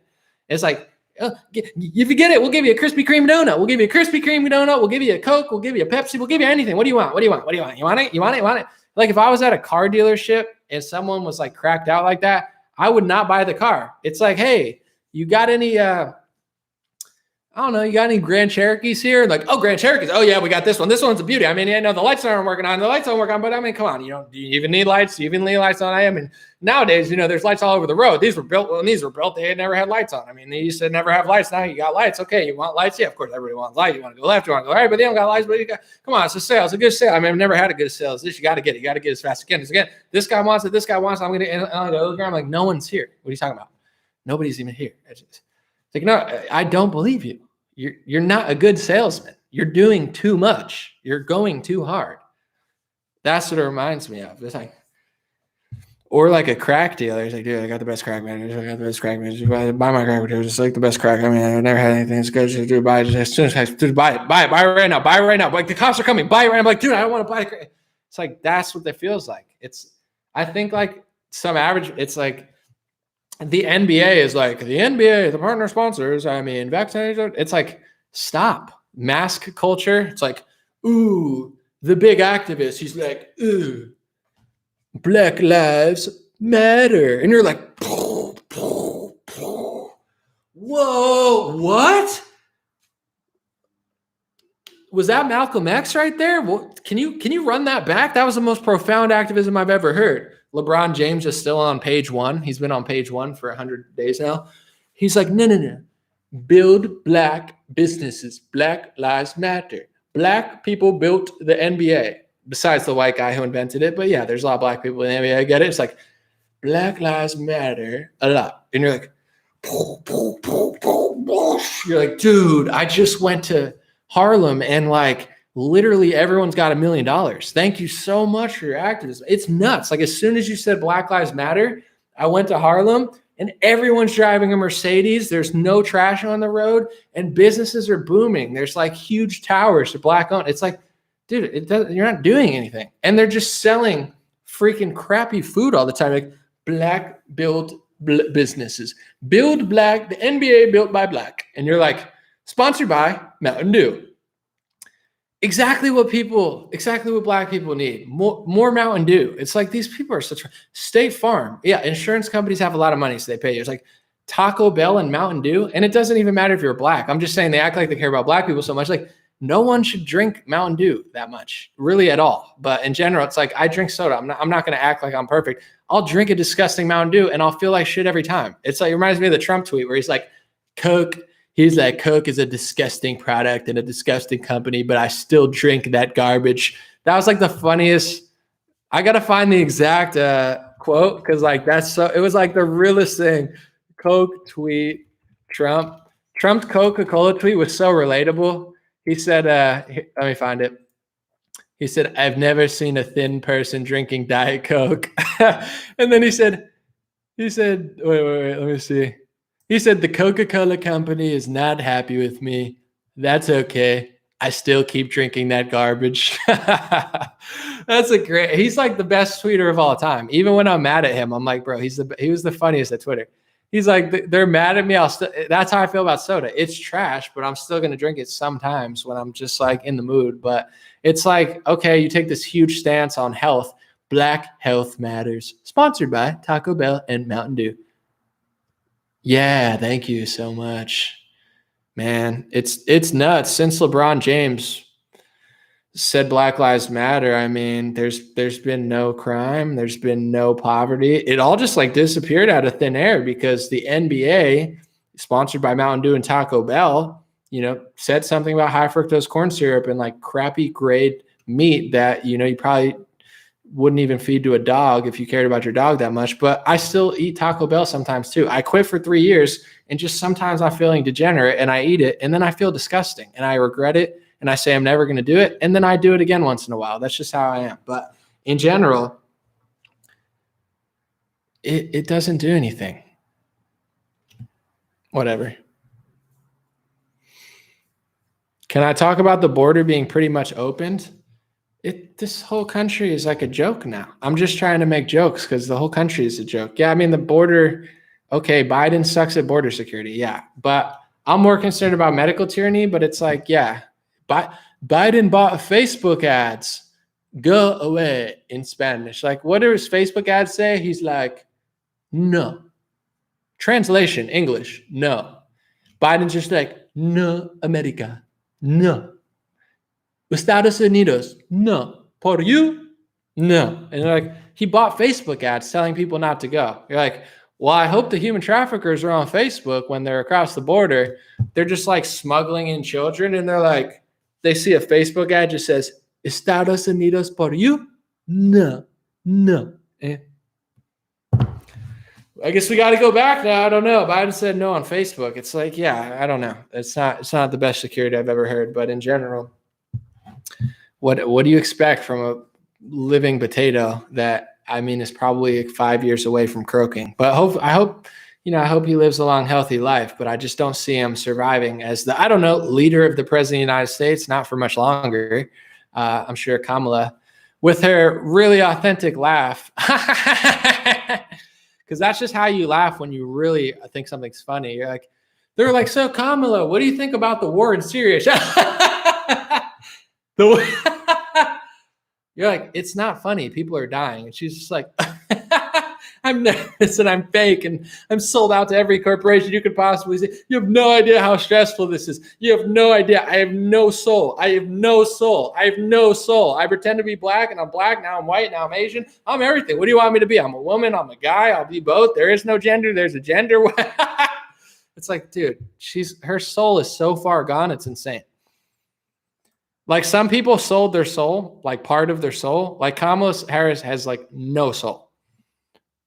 Which is fine because you can't really have one in her position. So, she has to make up for it by just cackling like a devious witch from a horror movie and just like being as unlikable as you possibly can. Like you have to try to be that fake. Like it's an art form. Because if you wanted to get a good actor, you could, like, I have actor friends. Like there's millions of actors who actually can act. Like these people can't act because they have no soul, and you have to be a horrible person to get to that position. So it's like most actors, they're like, I have like no morals and values, but I wouldn't even do that. So it's like, in order to get to that position,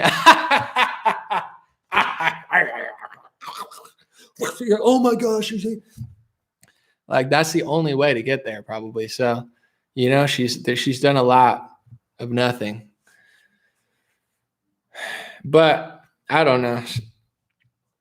Even like, most black people will look at like a Obama or something and be like, yo, that's, it's like, okay, we have all these white people. Okay, we got a black person in office. But Obama was like kind of smooth, like he actually could talk, and like in interviews, he was likable. Even when I watch Obama now, I watched him on this YouTube channel I watch. He's a likable guy. He knows how to like seem like compassionate. He's a likable guy. He's not a dummy. Like Kamala is not likable. Like, they're looking for, like, Black America's looking for a black president in culture and in hip hop. So it's like, it's kind of hard to screw that up. Just be like a person. That's all she has to do. She doesn't even have values, whatever. Just be a person. Be a normal person that seems like you could sit with her and like actually enjoy yourself, and they'll love you. But Kamala gets on like these like hip hop shows. She's like, yeah, Tupac. Oh yeah, I listen to Tupac. I mixed up Tupac. I mean, I listen to Tupac in school. Tupac, yeah, Tupac, dude. And like the comments are literally like down, but they're like, dude, this woman's miserable. Like nobody likes her, but it's shocking. She could never win an election, so that like if she wins president, I guess that's how they're gonna do it. They're probably trying to figure out like, how do we get Kamala in office, but how do we not lose the next election? I feel like that's probably what's going through their head. It's like, well, Biden won, but he's like a potato. So like, you know, we can't let Biden stay there for that long. How can we lie to people for this long? And like, don't worry, we got it all under control. Trevor Noah's going to shill for Big Pharma. You know, Jimmy Kimmel's going to just say whatever we want because he's a sneak. Jimmy Fallon is just drunk off Irish whiskey. He'll say anything. He's like comedy. Oh my God, it's crazy. I mean, come on, just Russia. You know, we got Seth Meyers as a shill. I mean, we'll just keep telling people they'll all, you know, we can keep the potato there. Nobody's going to know. They're literally dumb. It's like they think Dr. Fauci's the greatest scientist in the world. They think Bill Nye's like Albert Einstein or freaking Nikola Tesla. It's like, let's just keep the potato there because he's a guy, he's likable, whatever. And they're like, dude, we can't keep him there forever. He's not a thing. They're like, no, we got this under control. Everybody's dumb and we'll just keep it there. And then it's like, yeah, but if, you know, it's like, they're like, Kamala can't win an election. She didn't even finish like top 5 in the Democratic Party. Even the Democrats said, oh my God, you're sexist if you don't like Kamala. You just called, congratulations, you played yourself. You just called the Democratic Party sexist because like no one voted for her. She like Pete Buttigieg did better, Biden, Bernie, like she didn't even, so are they sexist? It's like, so I think that's probably why they're keeping Biden there for longer because it's like, he can maybe win an election and they know Kamala is just like so insanely unlikable. It's a shocking level of like, you know, manipulation when they could put a potato like Biden there and people are like, that's what our country needs. And you're like, come on, stop. Okay, you don't like Trump. We get it. You're liberal, fine. Biden's what the country needs. Stop. You know? So a lot of deception that goes into making someone believe that, but whatever. Someone said I hated Obama's white half as much as his black half. That reminds me of this Pastor Anderson interview. Pastor Steven Anderson, who's been banned off of YouTube and had his documentary Marching to Zion has been banned too, but you can find it if you search for it. He has this interview with USA Today. And, you know, they're asking about like homosexuality and he's taking like a hardline Christian stance. And they say to Pastor Steven Anderson, they're like, did you say you believe Obama should be like, you know, like executed or something? Like, and he's like, I'm not a racist. And they're trying to say he's like racist. And he's just like, Obama's a white man. He's like, you call him black, I call him white. Obama's a white guy. Like, it's such a fun, it's really like, it's insane, but it's really funny in my opinion. Like the interview, he's a wild guy. But it reminds me that he's like, he's not a black man, he's a white man. He's half white. You call him black, I call him white. I'm like, bro, it's too much. Someone said Anderson's not with Jesus. I mean, I think he likes God, but he's kind of an extreme version. So I'm sure a lot of Christians don't agree with him. I'm not here to tell you who's a Christian, and I'm not his sect of following is not what I follow. I just find it entertaining. You know, I don't know. I find it an entertaining interview. It's worth a watch. It's still on YouTube. It's pretty shocking, but you know, I think that's what makes it funny. If it was like just all like flatlined, I don't think it would be so funny.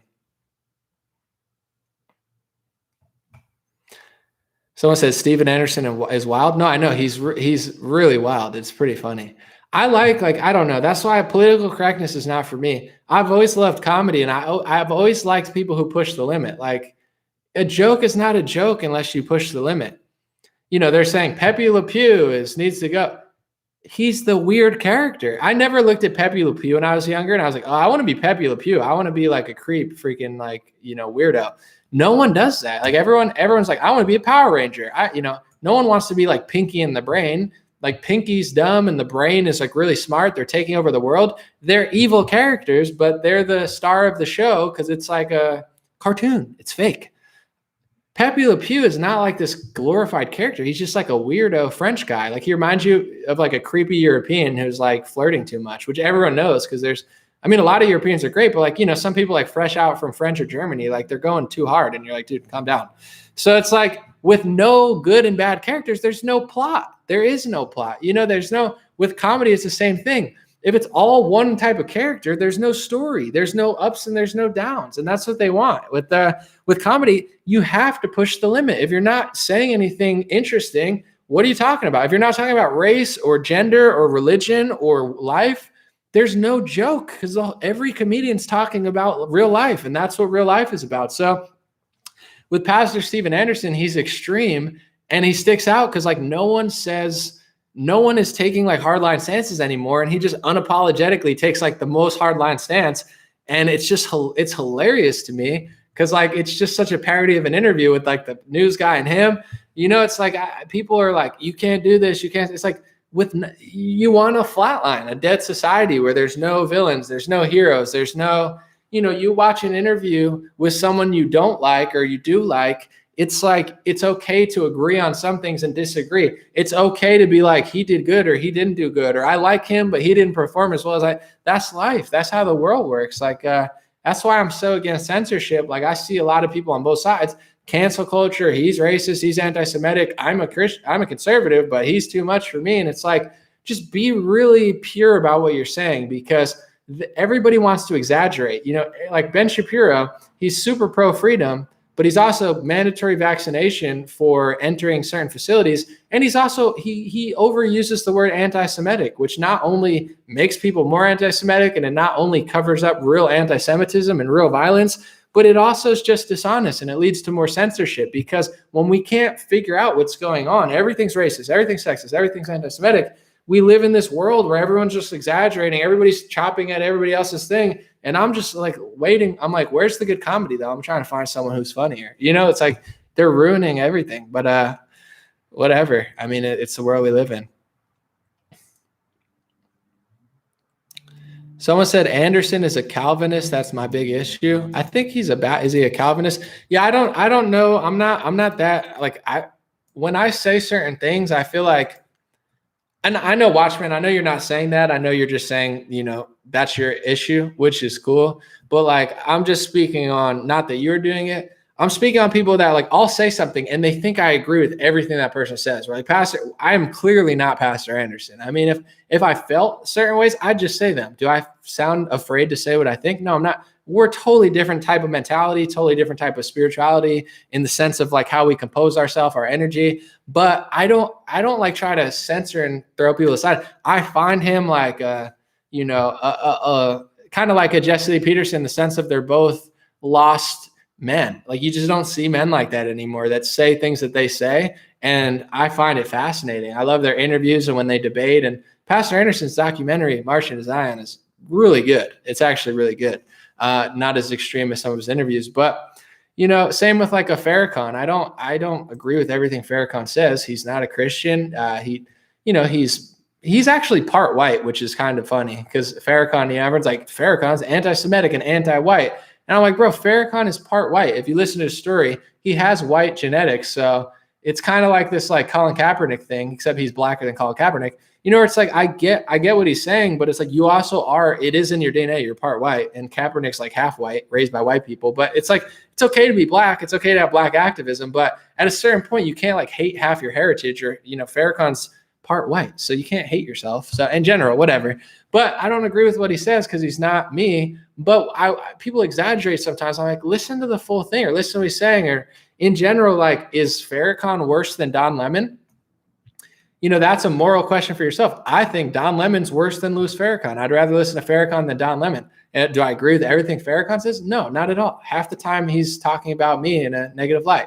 But I just think he's authentic and he says what he thinks. And I think Don Lemon's a phony. I think Don Lemon is a corporatist shill. And I think he will say whatever his corporation tells him to say. And he's not a real person. You could sit Farrakhan in a room with Alex Jones, which they have done, and they have an interesting conversation. I don't agree with Alex Jones on a lot of stuff. I don't agree with Farrakhan on a lot of stuff, but the Alex Jones-Farrakhan interview is fascinating, and it's crazy to see what happens to two people with diametrically opposed views, how much they can get along if they're away from corporate media. Corporate media is the worst, most evil thing on the planet. It's like they divide, they distract, they turn people against each other, and in reality, certain races, certain religions, I don't think naturally they probably fight and argue, but I don't think naturally there would be this type of energy in the world, because I think people would figure it out. I'm different, you're different, and then they'd live different lives. But what the media does is they mash everyone together and then makes everybody hate each other, which is why people become nationalists and people become, pro their own race or religion or whatever, because it's like, this can only work if everybody has real conversations. But if you just throw everyone together, every religion, every race, every ideology, but then you just turn everybody against each other, white supremacy, white this, white national, white this, here, this, yeah, it's not going to work. That doesn't work. This would work better if the media wasn't just psychotically destroying everybody all the time. So, it's like everybody on the right wing rips on Farrakhan all the time. I'm like, I think he's more authentic than Don Lemon. Is he perfect? No. Do I agree with everything he says? Of course not. I'm not a Muslim black, activist. Do I look like a Muslim black activist? But, it's like I respect people like, Farrakhan and Pastor Anderson who say what they actually think, despite how unpopular it is. Because if you get to what people actually think, you can solve it.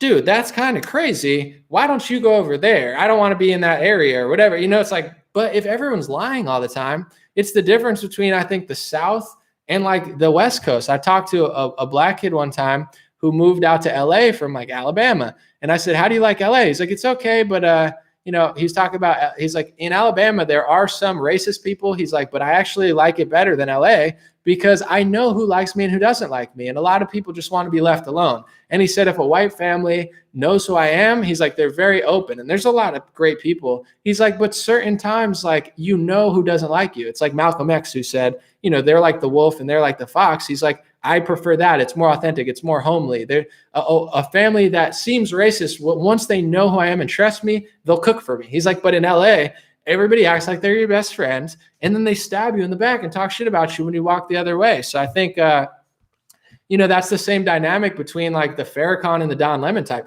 Farrakhan's a person. I know exactly what he thinks because he's not afraid to say it. And to me, that's less dangerous to someone like a Don Lemon who means nothing of what he says. And same with like a Pastor Anderson versus like a political Black Lives Matter pastor, somebody who's like right-wing affiliated who just says what, it's like, I want to know what you actually say. And if I don't agree with it, I don't have to listen or abide by it or live near you. But if I don't know what you think and I don't know who you are and I don't know how you feel, how in the world am I ever going to know who you are? I like Malcolm X, I'm like, the liberal is the most deceitful person in the Western Hemisphere. And there's a lot of right-wingers who act like liberals in that sense where they're, everything's politically correct. Well, don't say that. It's going to sound bad. Don't do that. It's going to sound this way. I'm like, don't be a mean person. Don't be a bad person. Don't be evil. But at the same time, if it's unpopular, but it's true and it's right, just say it. I don't like, I know for a fact, you listen to how I talk. I have supporters in Israel. I have Jewish women who hit me up all the time and say, Noem, thank you so much for speaking about this. But in Republican circles, I've been told that they call me alt-right, which is ridiculous because I'm not alt-right. I don't even subscribe to what Richard Spencer does. I think he's, not my favorite. That's like before my time. Alt-right, don't even use that anymore. And then also, then they call me like an anti-Semite, not to my face, obviously, because it's not true, but behind closed doors, like Anomaly, he does too much of this because I call out the anti-Semitism bills. I call out people who serve a different master than America or Christ. And I call out really just the truth about foreign policy and what I think about it. Has nothing to do with hating an entire group of people, not even close. And no one who watches my channel thinks that for a second. But that's the type of crap they do on the right wing if you're not politically correct or you don't subscribe to how they play the game. Oh, we're against cancel culture unless it's against somebody who says something anti-Semitic. Then we're going to cancel them. We're against cancel culture, but Kristi Noem has to go. She's done. Because of one bill that she sent back, you're not even listening or reading what it says. You don't have to agree with it, but they're so quick to cancel you. It's like it's a fake little school game. It's like I don't know. It's like being in high school and they got like cliques and stuff. People are more concerned about being in the clique than they are about protecting American interests and values. So I find, I love the authentic people, and I find a lot of the people who are blacklisted and censored are way more authentic than the people who blacklist and censor them. On the right wing, the gatekeepers, and on the left wing, the gatekeepers, these are not the best people. These are the worst people. And if you're a confident person in your ability, like, when I see someone great, I love it. I want to see someone good. I want to see someone better than me. I've helped Brandon Straka, Candace Owens, trekker from Syria. A lot of people get millions of views upon tens of millions of views when no one was watching them, not because I wanted something in return, not because I thought I needed.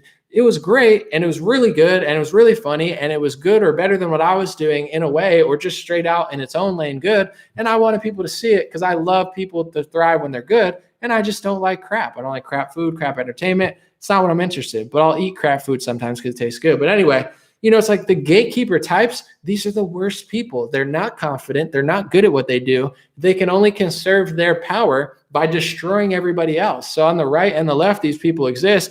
He's anti-Semitic. He's racist. He's sexist. He's homophobic. He's this, he's that. We got to get rid of him. No, I'm better. No, they're a terrible person. It's like, then just tell me. But a lot of times they can't articulate and they can't debate, and they overuse these words, which I'm writing my book about. I'm getting closer and closer to finishing, but I'm taking my time, making sure it's great.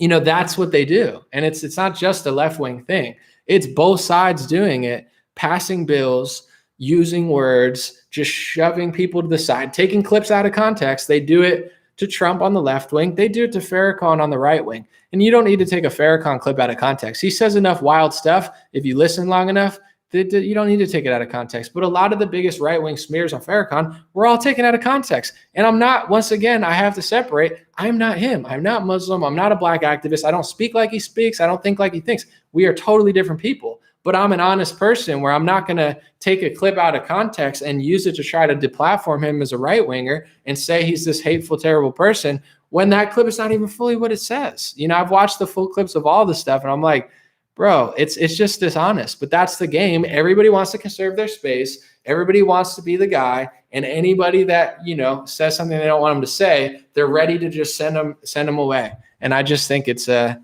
not good, because there needs to be debate, conversation. Someone said QAnon versus Blue Anon. Blue Anon is really funny because it's like, it really is so similar. Like the Q people annoy me, but the media is QAnon. They're Blue Anon. It's the same thing. They make up conspiracy theories. They get mad when you don't agree with them. Like the media, and you guys know how much the Q people annoy me. The media is worse than them. Like the media is worse. I'm tapped into people on the left and the right. I watch a lot of people. The extreme people that they've kicked off of YouTube on the left and the right, the media is worse. The media is worse than them. If you read Washington Post and New York Times, and I'm not saying this to be like, to be unfair, but like they give ISIS a better rap than American citizens. Austere religious scholar. What? He's an austere. What about the grandma who supports Trump? Is she an austere religious scholar? They give a better shake to ISIS than they do America. And I'm not trying to say the media causes things, but when you watch the shooter of Colorado and he's an ISIS sympathizer, he's sharing Washington Post articles. I'm sure ISIS loves Washington Post, and I'm not trying to smear them like they would try to smear me. I'm just being honest. It's like they hate America. They're anti-Trump, anti-conservative, anti-Christian, anti-white. ISIS probably loves the Washington Post because they post pro-ISIS propaganda and anti-America propaganda on a daily basis. You will literally, not ironically or metaphorically, you will literally get better press in Washington Post and New York Times as ISIS than you will as a Christian conservative patriot who abides by the law. They hate this country. They hate the people here, and they bend over backwards to try to import ISIS people into America. They're like, oh, this woman is it's like, yeah, she worked with ISIS, so maybe she shouldn't come back to the U.S. I don't know. Is that a crazy thing to think?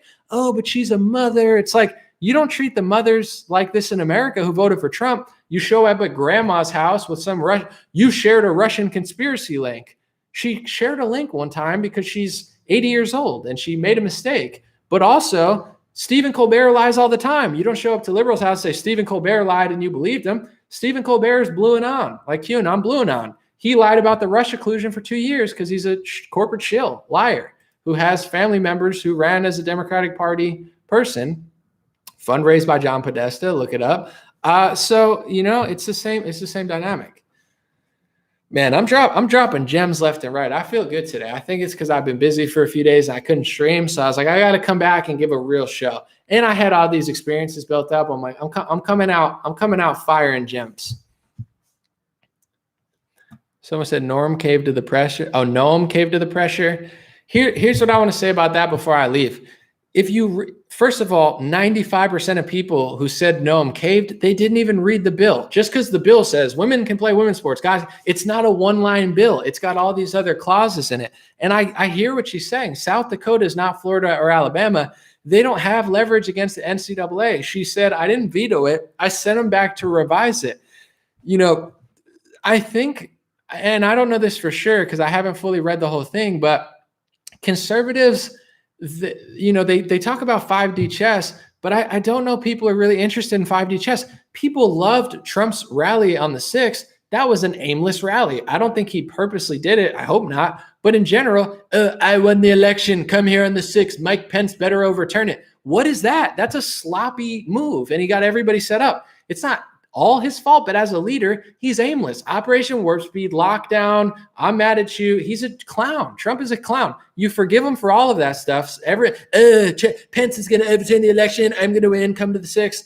You're okay with that, and that's fine. But you're not okay with Kristi Noem intelligently saying she doesn't think this bill is going to go the long distance. So she's actually trying to play chess and make it and formulate it in a way and get other allies in other states so she can actually take on the NCAA. It's like you'd almost rather just Trump be like, I win the election, but he didn't win the election. Then Kristi Noem actually try to strategically win something. It's like, do people really want to win, or do they just want somebody to like pretend, oh, Mitch McConnell did this?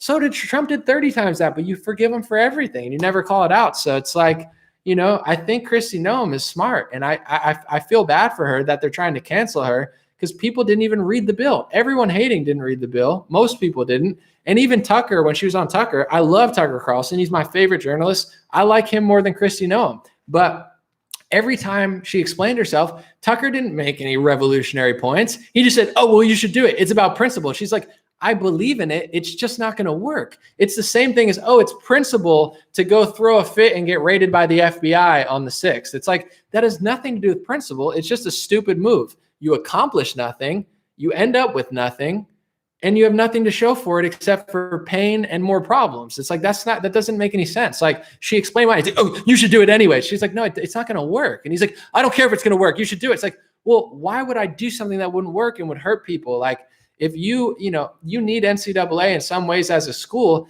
if she screws up or does something and nobody can compete in the NCAA, she's ruining the lives of tens of thousands of student athletes in South Dakota who don't really care about virtue signaling to the right wing, who literally doesn't even care about anything except for like Trump worship and feeling like they're doing something. It's like, she doesn't want to feel like she's doing something. If she wants to get Texas and Florida and she comes back in a month and has Texas and Florida and Alabama on her side, you get what I'm saying? Now the NCAA is in a pickle. Wow, I have these 5 states and they're not going to capitulate. If it's just South Dakota, they don't care if South Dakota's in the NCAA. I can't even think of a big school there that brings in a lot of revenue for the NCAA. So to me, what she was saying made total sense. And Tucker in my opinion, didn't ask any good questions. Like, how about this? He's just like, you should do it anyway. Well, why don't you? You're a sellout. And everyone's like, she's a sellout. It's like, nobody thinks for themselves. This is why the Republicans don't win anything. They'd rather Trump set them up at the Capitol. They'd rather Trump Operation Warp Speed than Kristi Noem actually just saying,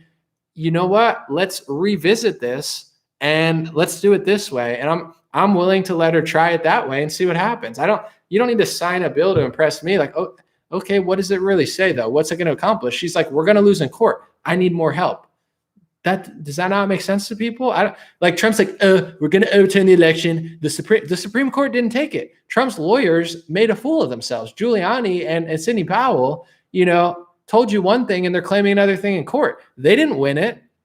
I'm not blaming that. I'm just saying it's like you guys love that because it's easy to lie to MAGA. You just have to pretend like you're fighting. And that's a problem with MAGA right now. It's like you'd rather Giuliani and Sidney Powell and QAnon tell you what you want to hear than actually know what's going on and win. It's like, let's get to the bottom of this and let's win the election versus like, I'm just going to tell them I'm fighting. We're patriots. Yeah, Venezuela, we're going to get them. They didn't get them. So it's like, Kristi Noem's trying to do that. It's not going to look good right now, but give me a chance. Give me time to actually win this. You're demanding fakeness. And this is why the Republican Party is going to fail. You're all worried. You got to do this. You got to do election security. You got to do this. You got to do this. You're forcing the Republicans to do things like, oh, Brian Kemp's doing this. Like whatever, the blonde haired lady from Georgia, they're doing that to raise money off you because that's what you want. If you say Trump got the election stolen from him, Trump supporters just dole money in your face. They're financially and Republican-wise incentive to do whatever the base wants. And right now the base is upside down and they're not even making sense. So it's like you're mad at Kristi Noem for strategizing, and you're almost like forcing the entire Republican Party to care about something that isn't even the root cause of anything. None of them are incentivized to do this or that. That's why I try to compliment DeSantis and Rand Paul. It's like they're not doing everything, but they're doing way more than Trump. So DeSantis and Rand Paul need to be complimented, and more people will do that. You're incentivizing these people to do a bunch of nothing and then getting mad at somebody who actually does something. Like, she's not doing that for popularity. If she wanted popularity, sign the bill. Oh yeah, this will protect us. And it's not going to protect you, but everyone would think it would. And they're like, oh my God, it's easier to sign the bill. If she was a sellout, just be like, yeah, I'll sign the bill. She's like, I want to sign the bill.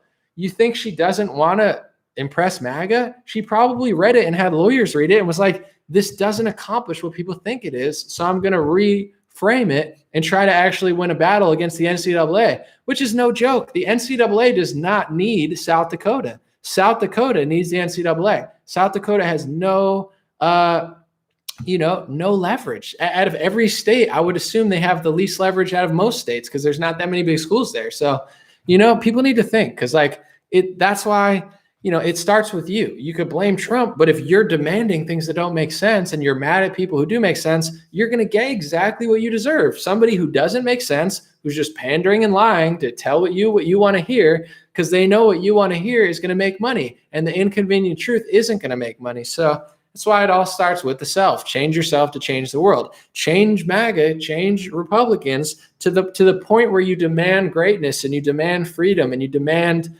transparency and like intelligent angles, instead of just demanding it's like the difference between an energy drink and like having real energy by being in shape. You can get the quick fix, sign it, do this, do that. The long term is like, how do we win? Because 4 years of Trump was not winning. We went backwards in a lot of ways. In some ways we went forwards. It's like, how do we build from this and grow? Take the good parts and leave the bad parts.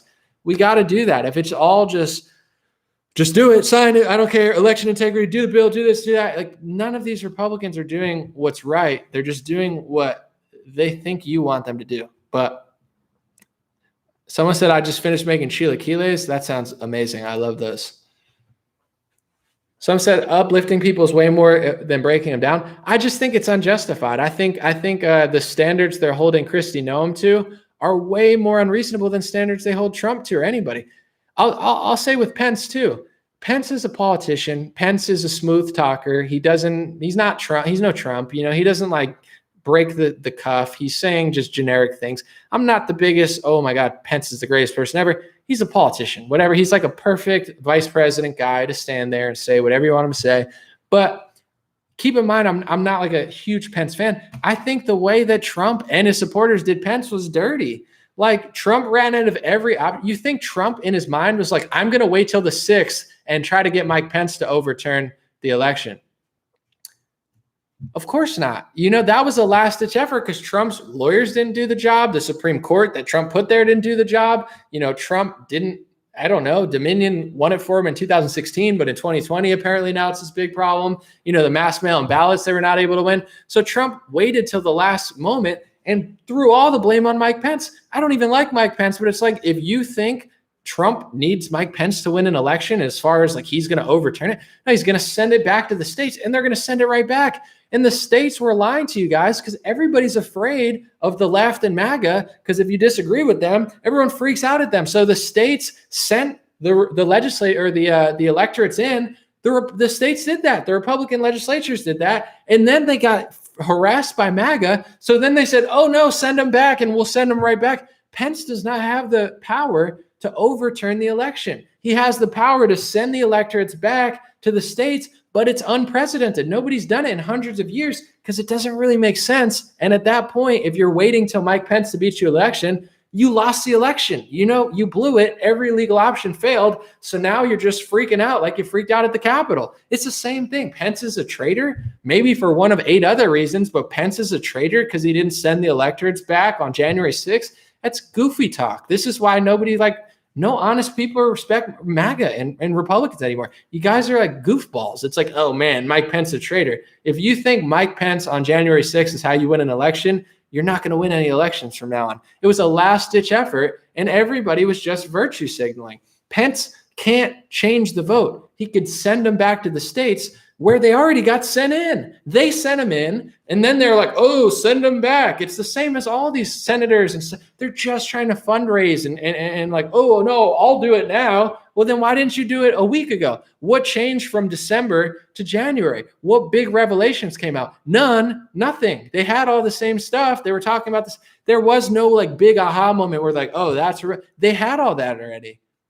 They're just lying to you, and you guys love to be lied to. So you could say Pence is a traitor for Operation Warp Speed. Pence is a traitor for bowing down to Fauci. Pence is a traitor for letting socialism and communism take over the country. That makes sense. Saying Pence is a traitor for the election doesn't make sense, but Trump brainwashed Republicans into being useless. He's turning them against his own allies, but in general, not even in a way that makes sense. So the movement is kaput. That's why I'm here. Why do you keep talking about it? Because I'm the only one talking about it that I've seen, besides maybe David Knight, who got fired from InfoWars, and a few other people. This is everything. It's not a small part. You guys are in an ineffective movement because you're not doing anything right. You're mad at Mike Pence for the dumbest reason ever, because Trump brainwashed you to think that Mike Pence can overturn the election. He never could. And if you're at that moment, you're desperate. Trump was desperate. So he sent you to the Capitol and then flailed his arms, and then people did some stupid shit and everyone got in trouble. What is that? It's a stupid general move because Trump doesn't care about you. He cares about himself. Oh, Mike Pence is then why did you pick him for vice president? Oh, Christopher Wray. You put him there. Oh, the Supreme Court's a disgrace. You hired Amy Coney Barrett. You hired Brett Kavanaugh, and they didn't do anything. You put him there. You put the FBI guy there. You put all these people there. So who's the moron? You, if you still don't realize what's going on. He did all of this stuff. You hold Pence to these crazy standards that you don't even, Trump did 10 million times as much stupid crap as Pence did, and you don't even care. Kristi Noem says one thing that it goes over people's heads, and you're ready to cancel her, even though she's against the lockdown. So now you're canceling two of the most anti-lockdown governors, Noem and Kemp, for Trump, who was a socialist, communist, warp speed vaccine salesman, pushed for mass mail-in ballots because he shut the country down, had no solution, won with Dominion in 2016, won some seats with Dominion in 2018, flails his arm, has a bunch of goofy lawyers spelling crap wrong who are in court now saying, if anyone believes me, they're not serious people because that's just my opinion. That's not a fact, because they don't have the evidence, because they said this much and then they said this much and they had this much. They had some evidence, but not nearly as much as they said, or else they would have had a better case. So I can't believe everybody thinks or Pence is a traitor for January 6th. What do you think happens it's so pathetic. This movement is like a destroyed movement. It's like looking at a boxer who was like the best and now is a joke. Like the MAGA is a joke now because of crap like this. And everyone's saying it. It's the same thing as left-wing NPCs. They're like, oh my God, orange man bad. They're programmed. They're brainwashed to just say, Trump did Russia collusion. It doesn't even make sense. They're brainwashed. They're wearing 2 masks after they got vaccinated because that's what they were told. They're brainwashed. It's the same thing with the right wing. You're saying Pence is a traitor because they brainwashed you to think something that doesn't even make sense. Maybe for the lockdowns he is. Maybe for Operation Warp Speed it is. You guys care more about a sporadic event that ended up being a setup because they were desperate because they didn't have any court cases to go through, which was never a really path to an election, Mike Pence on January 6th. You're more mad at that than Mike Pence being involved in the lockdown communist takeover of America. It's a joke movement of brainwashed NPCs who act like patriots, who can't conserve anything because they don't understand the root of anything. It's a joke. And I don't even like Mike Pence. It's a joke. But no one knows this because he's a traitor. He's a traitor. I mean, January 6th, it's like, dude, get off the script. Someone said, I bet Styx Hexenhammer, who is wisely on BitChute these days, would agree with you in your stance anomaly. I'm sure he would. David Knight does. There's people who do. When I say it, most people agree when they hear what I'm talking. They have no counter. I'm waiting to debate somebody in the Trump world. Jesse Lee Peterson's show called me up, but they never followed up. I'm ready to debate and it's not going to go well for the other person, because this is not blind loyalty. This is not shilling for my party. This is not team red. I have my eyes closed. I have facts. I have receipts. I have videos. I have articles, and all they have is emotions. They like Trump, so they have a blind eye. They have a blind spot for all the things he said and he didn't do. And they rewrite history and say he was anti-lockdown the entire time when he wasn't. So why would someone want to debate me? They're smart for talking about me behind closed doors instead of to me on live stream, because they're not going to win. And I'm going to show, it's like, why would you want to debate someone that's telling the truth when you're a liar? You don't. That's why they won't. So.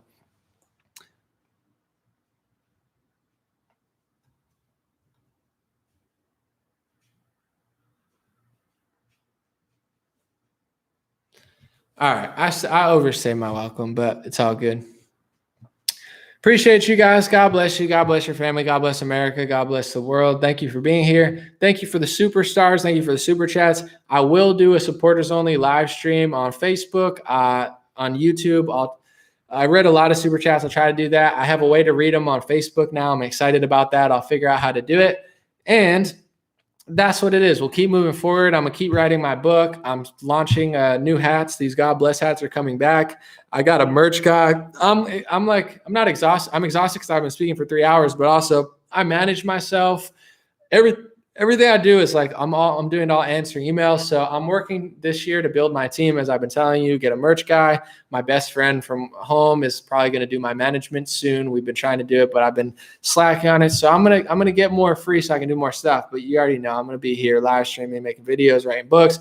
I'm doing it all. I got a lot of energy. And the more people don't do stuff, I just get motivated off it. So I want to say that it's not a fear-mongering thing. I'm not scared. You shouldn't be scared. It's going to be fine. It motivates me. That's why I say I'm getting too jacked for the gulag. Does that sound like I'm scared? No, I'm just working out more. I'm working out more this year than I did last year. No excuses. Be the change you want to see in the world. USAproductsonly.com is my website. We're getting thousands of in businesses, and it's not just me. It's not like, oh my God, Anomaly's doing this. It's not easy to do. People are selling toothbrushes, woodworking. You got welders. It's like so many people in their passion, in your craft, whatever it is.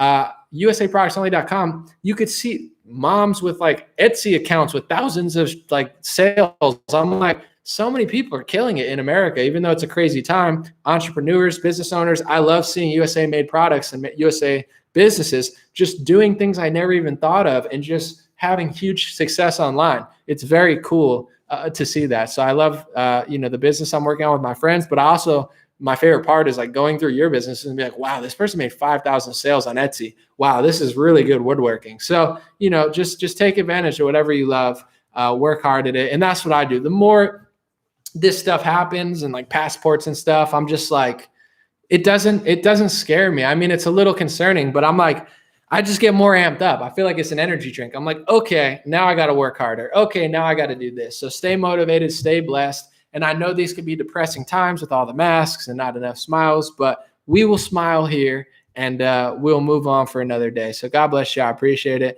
And thank you for being here with me. This was therapeutic after a couple of days of being treated like an animal and like the airline industry.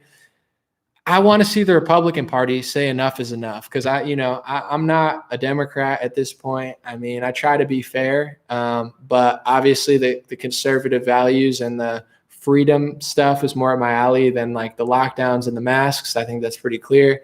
And I'm not just rolling over. I'm not waiting. I'm not watching. I'm like trying to shift the paradigm a little bit for influencers and stuff to be like, listen, we don't have to flop like fishes. Let's put our foot down. We can be nice about it. You can be nicer than me. I suggest doing so.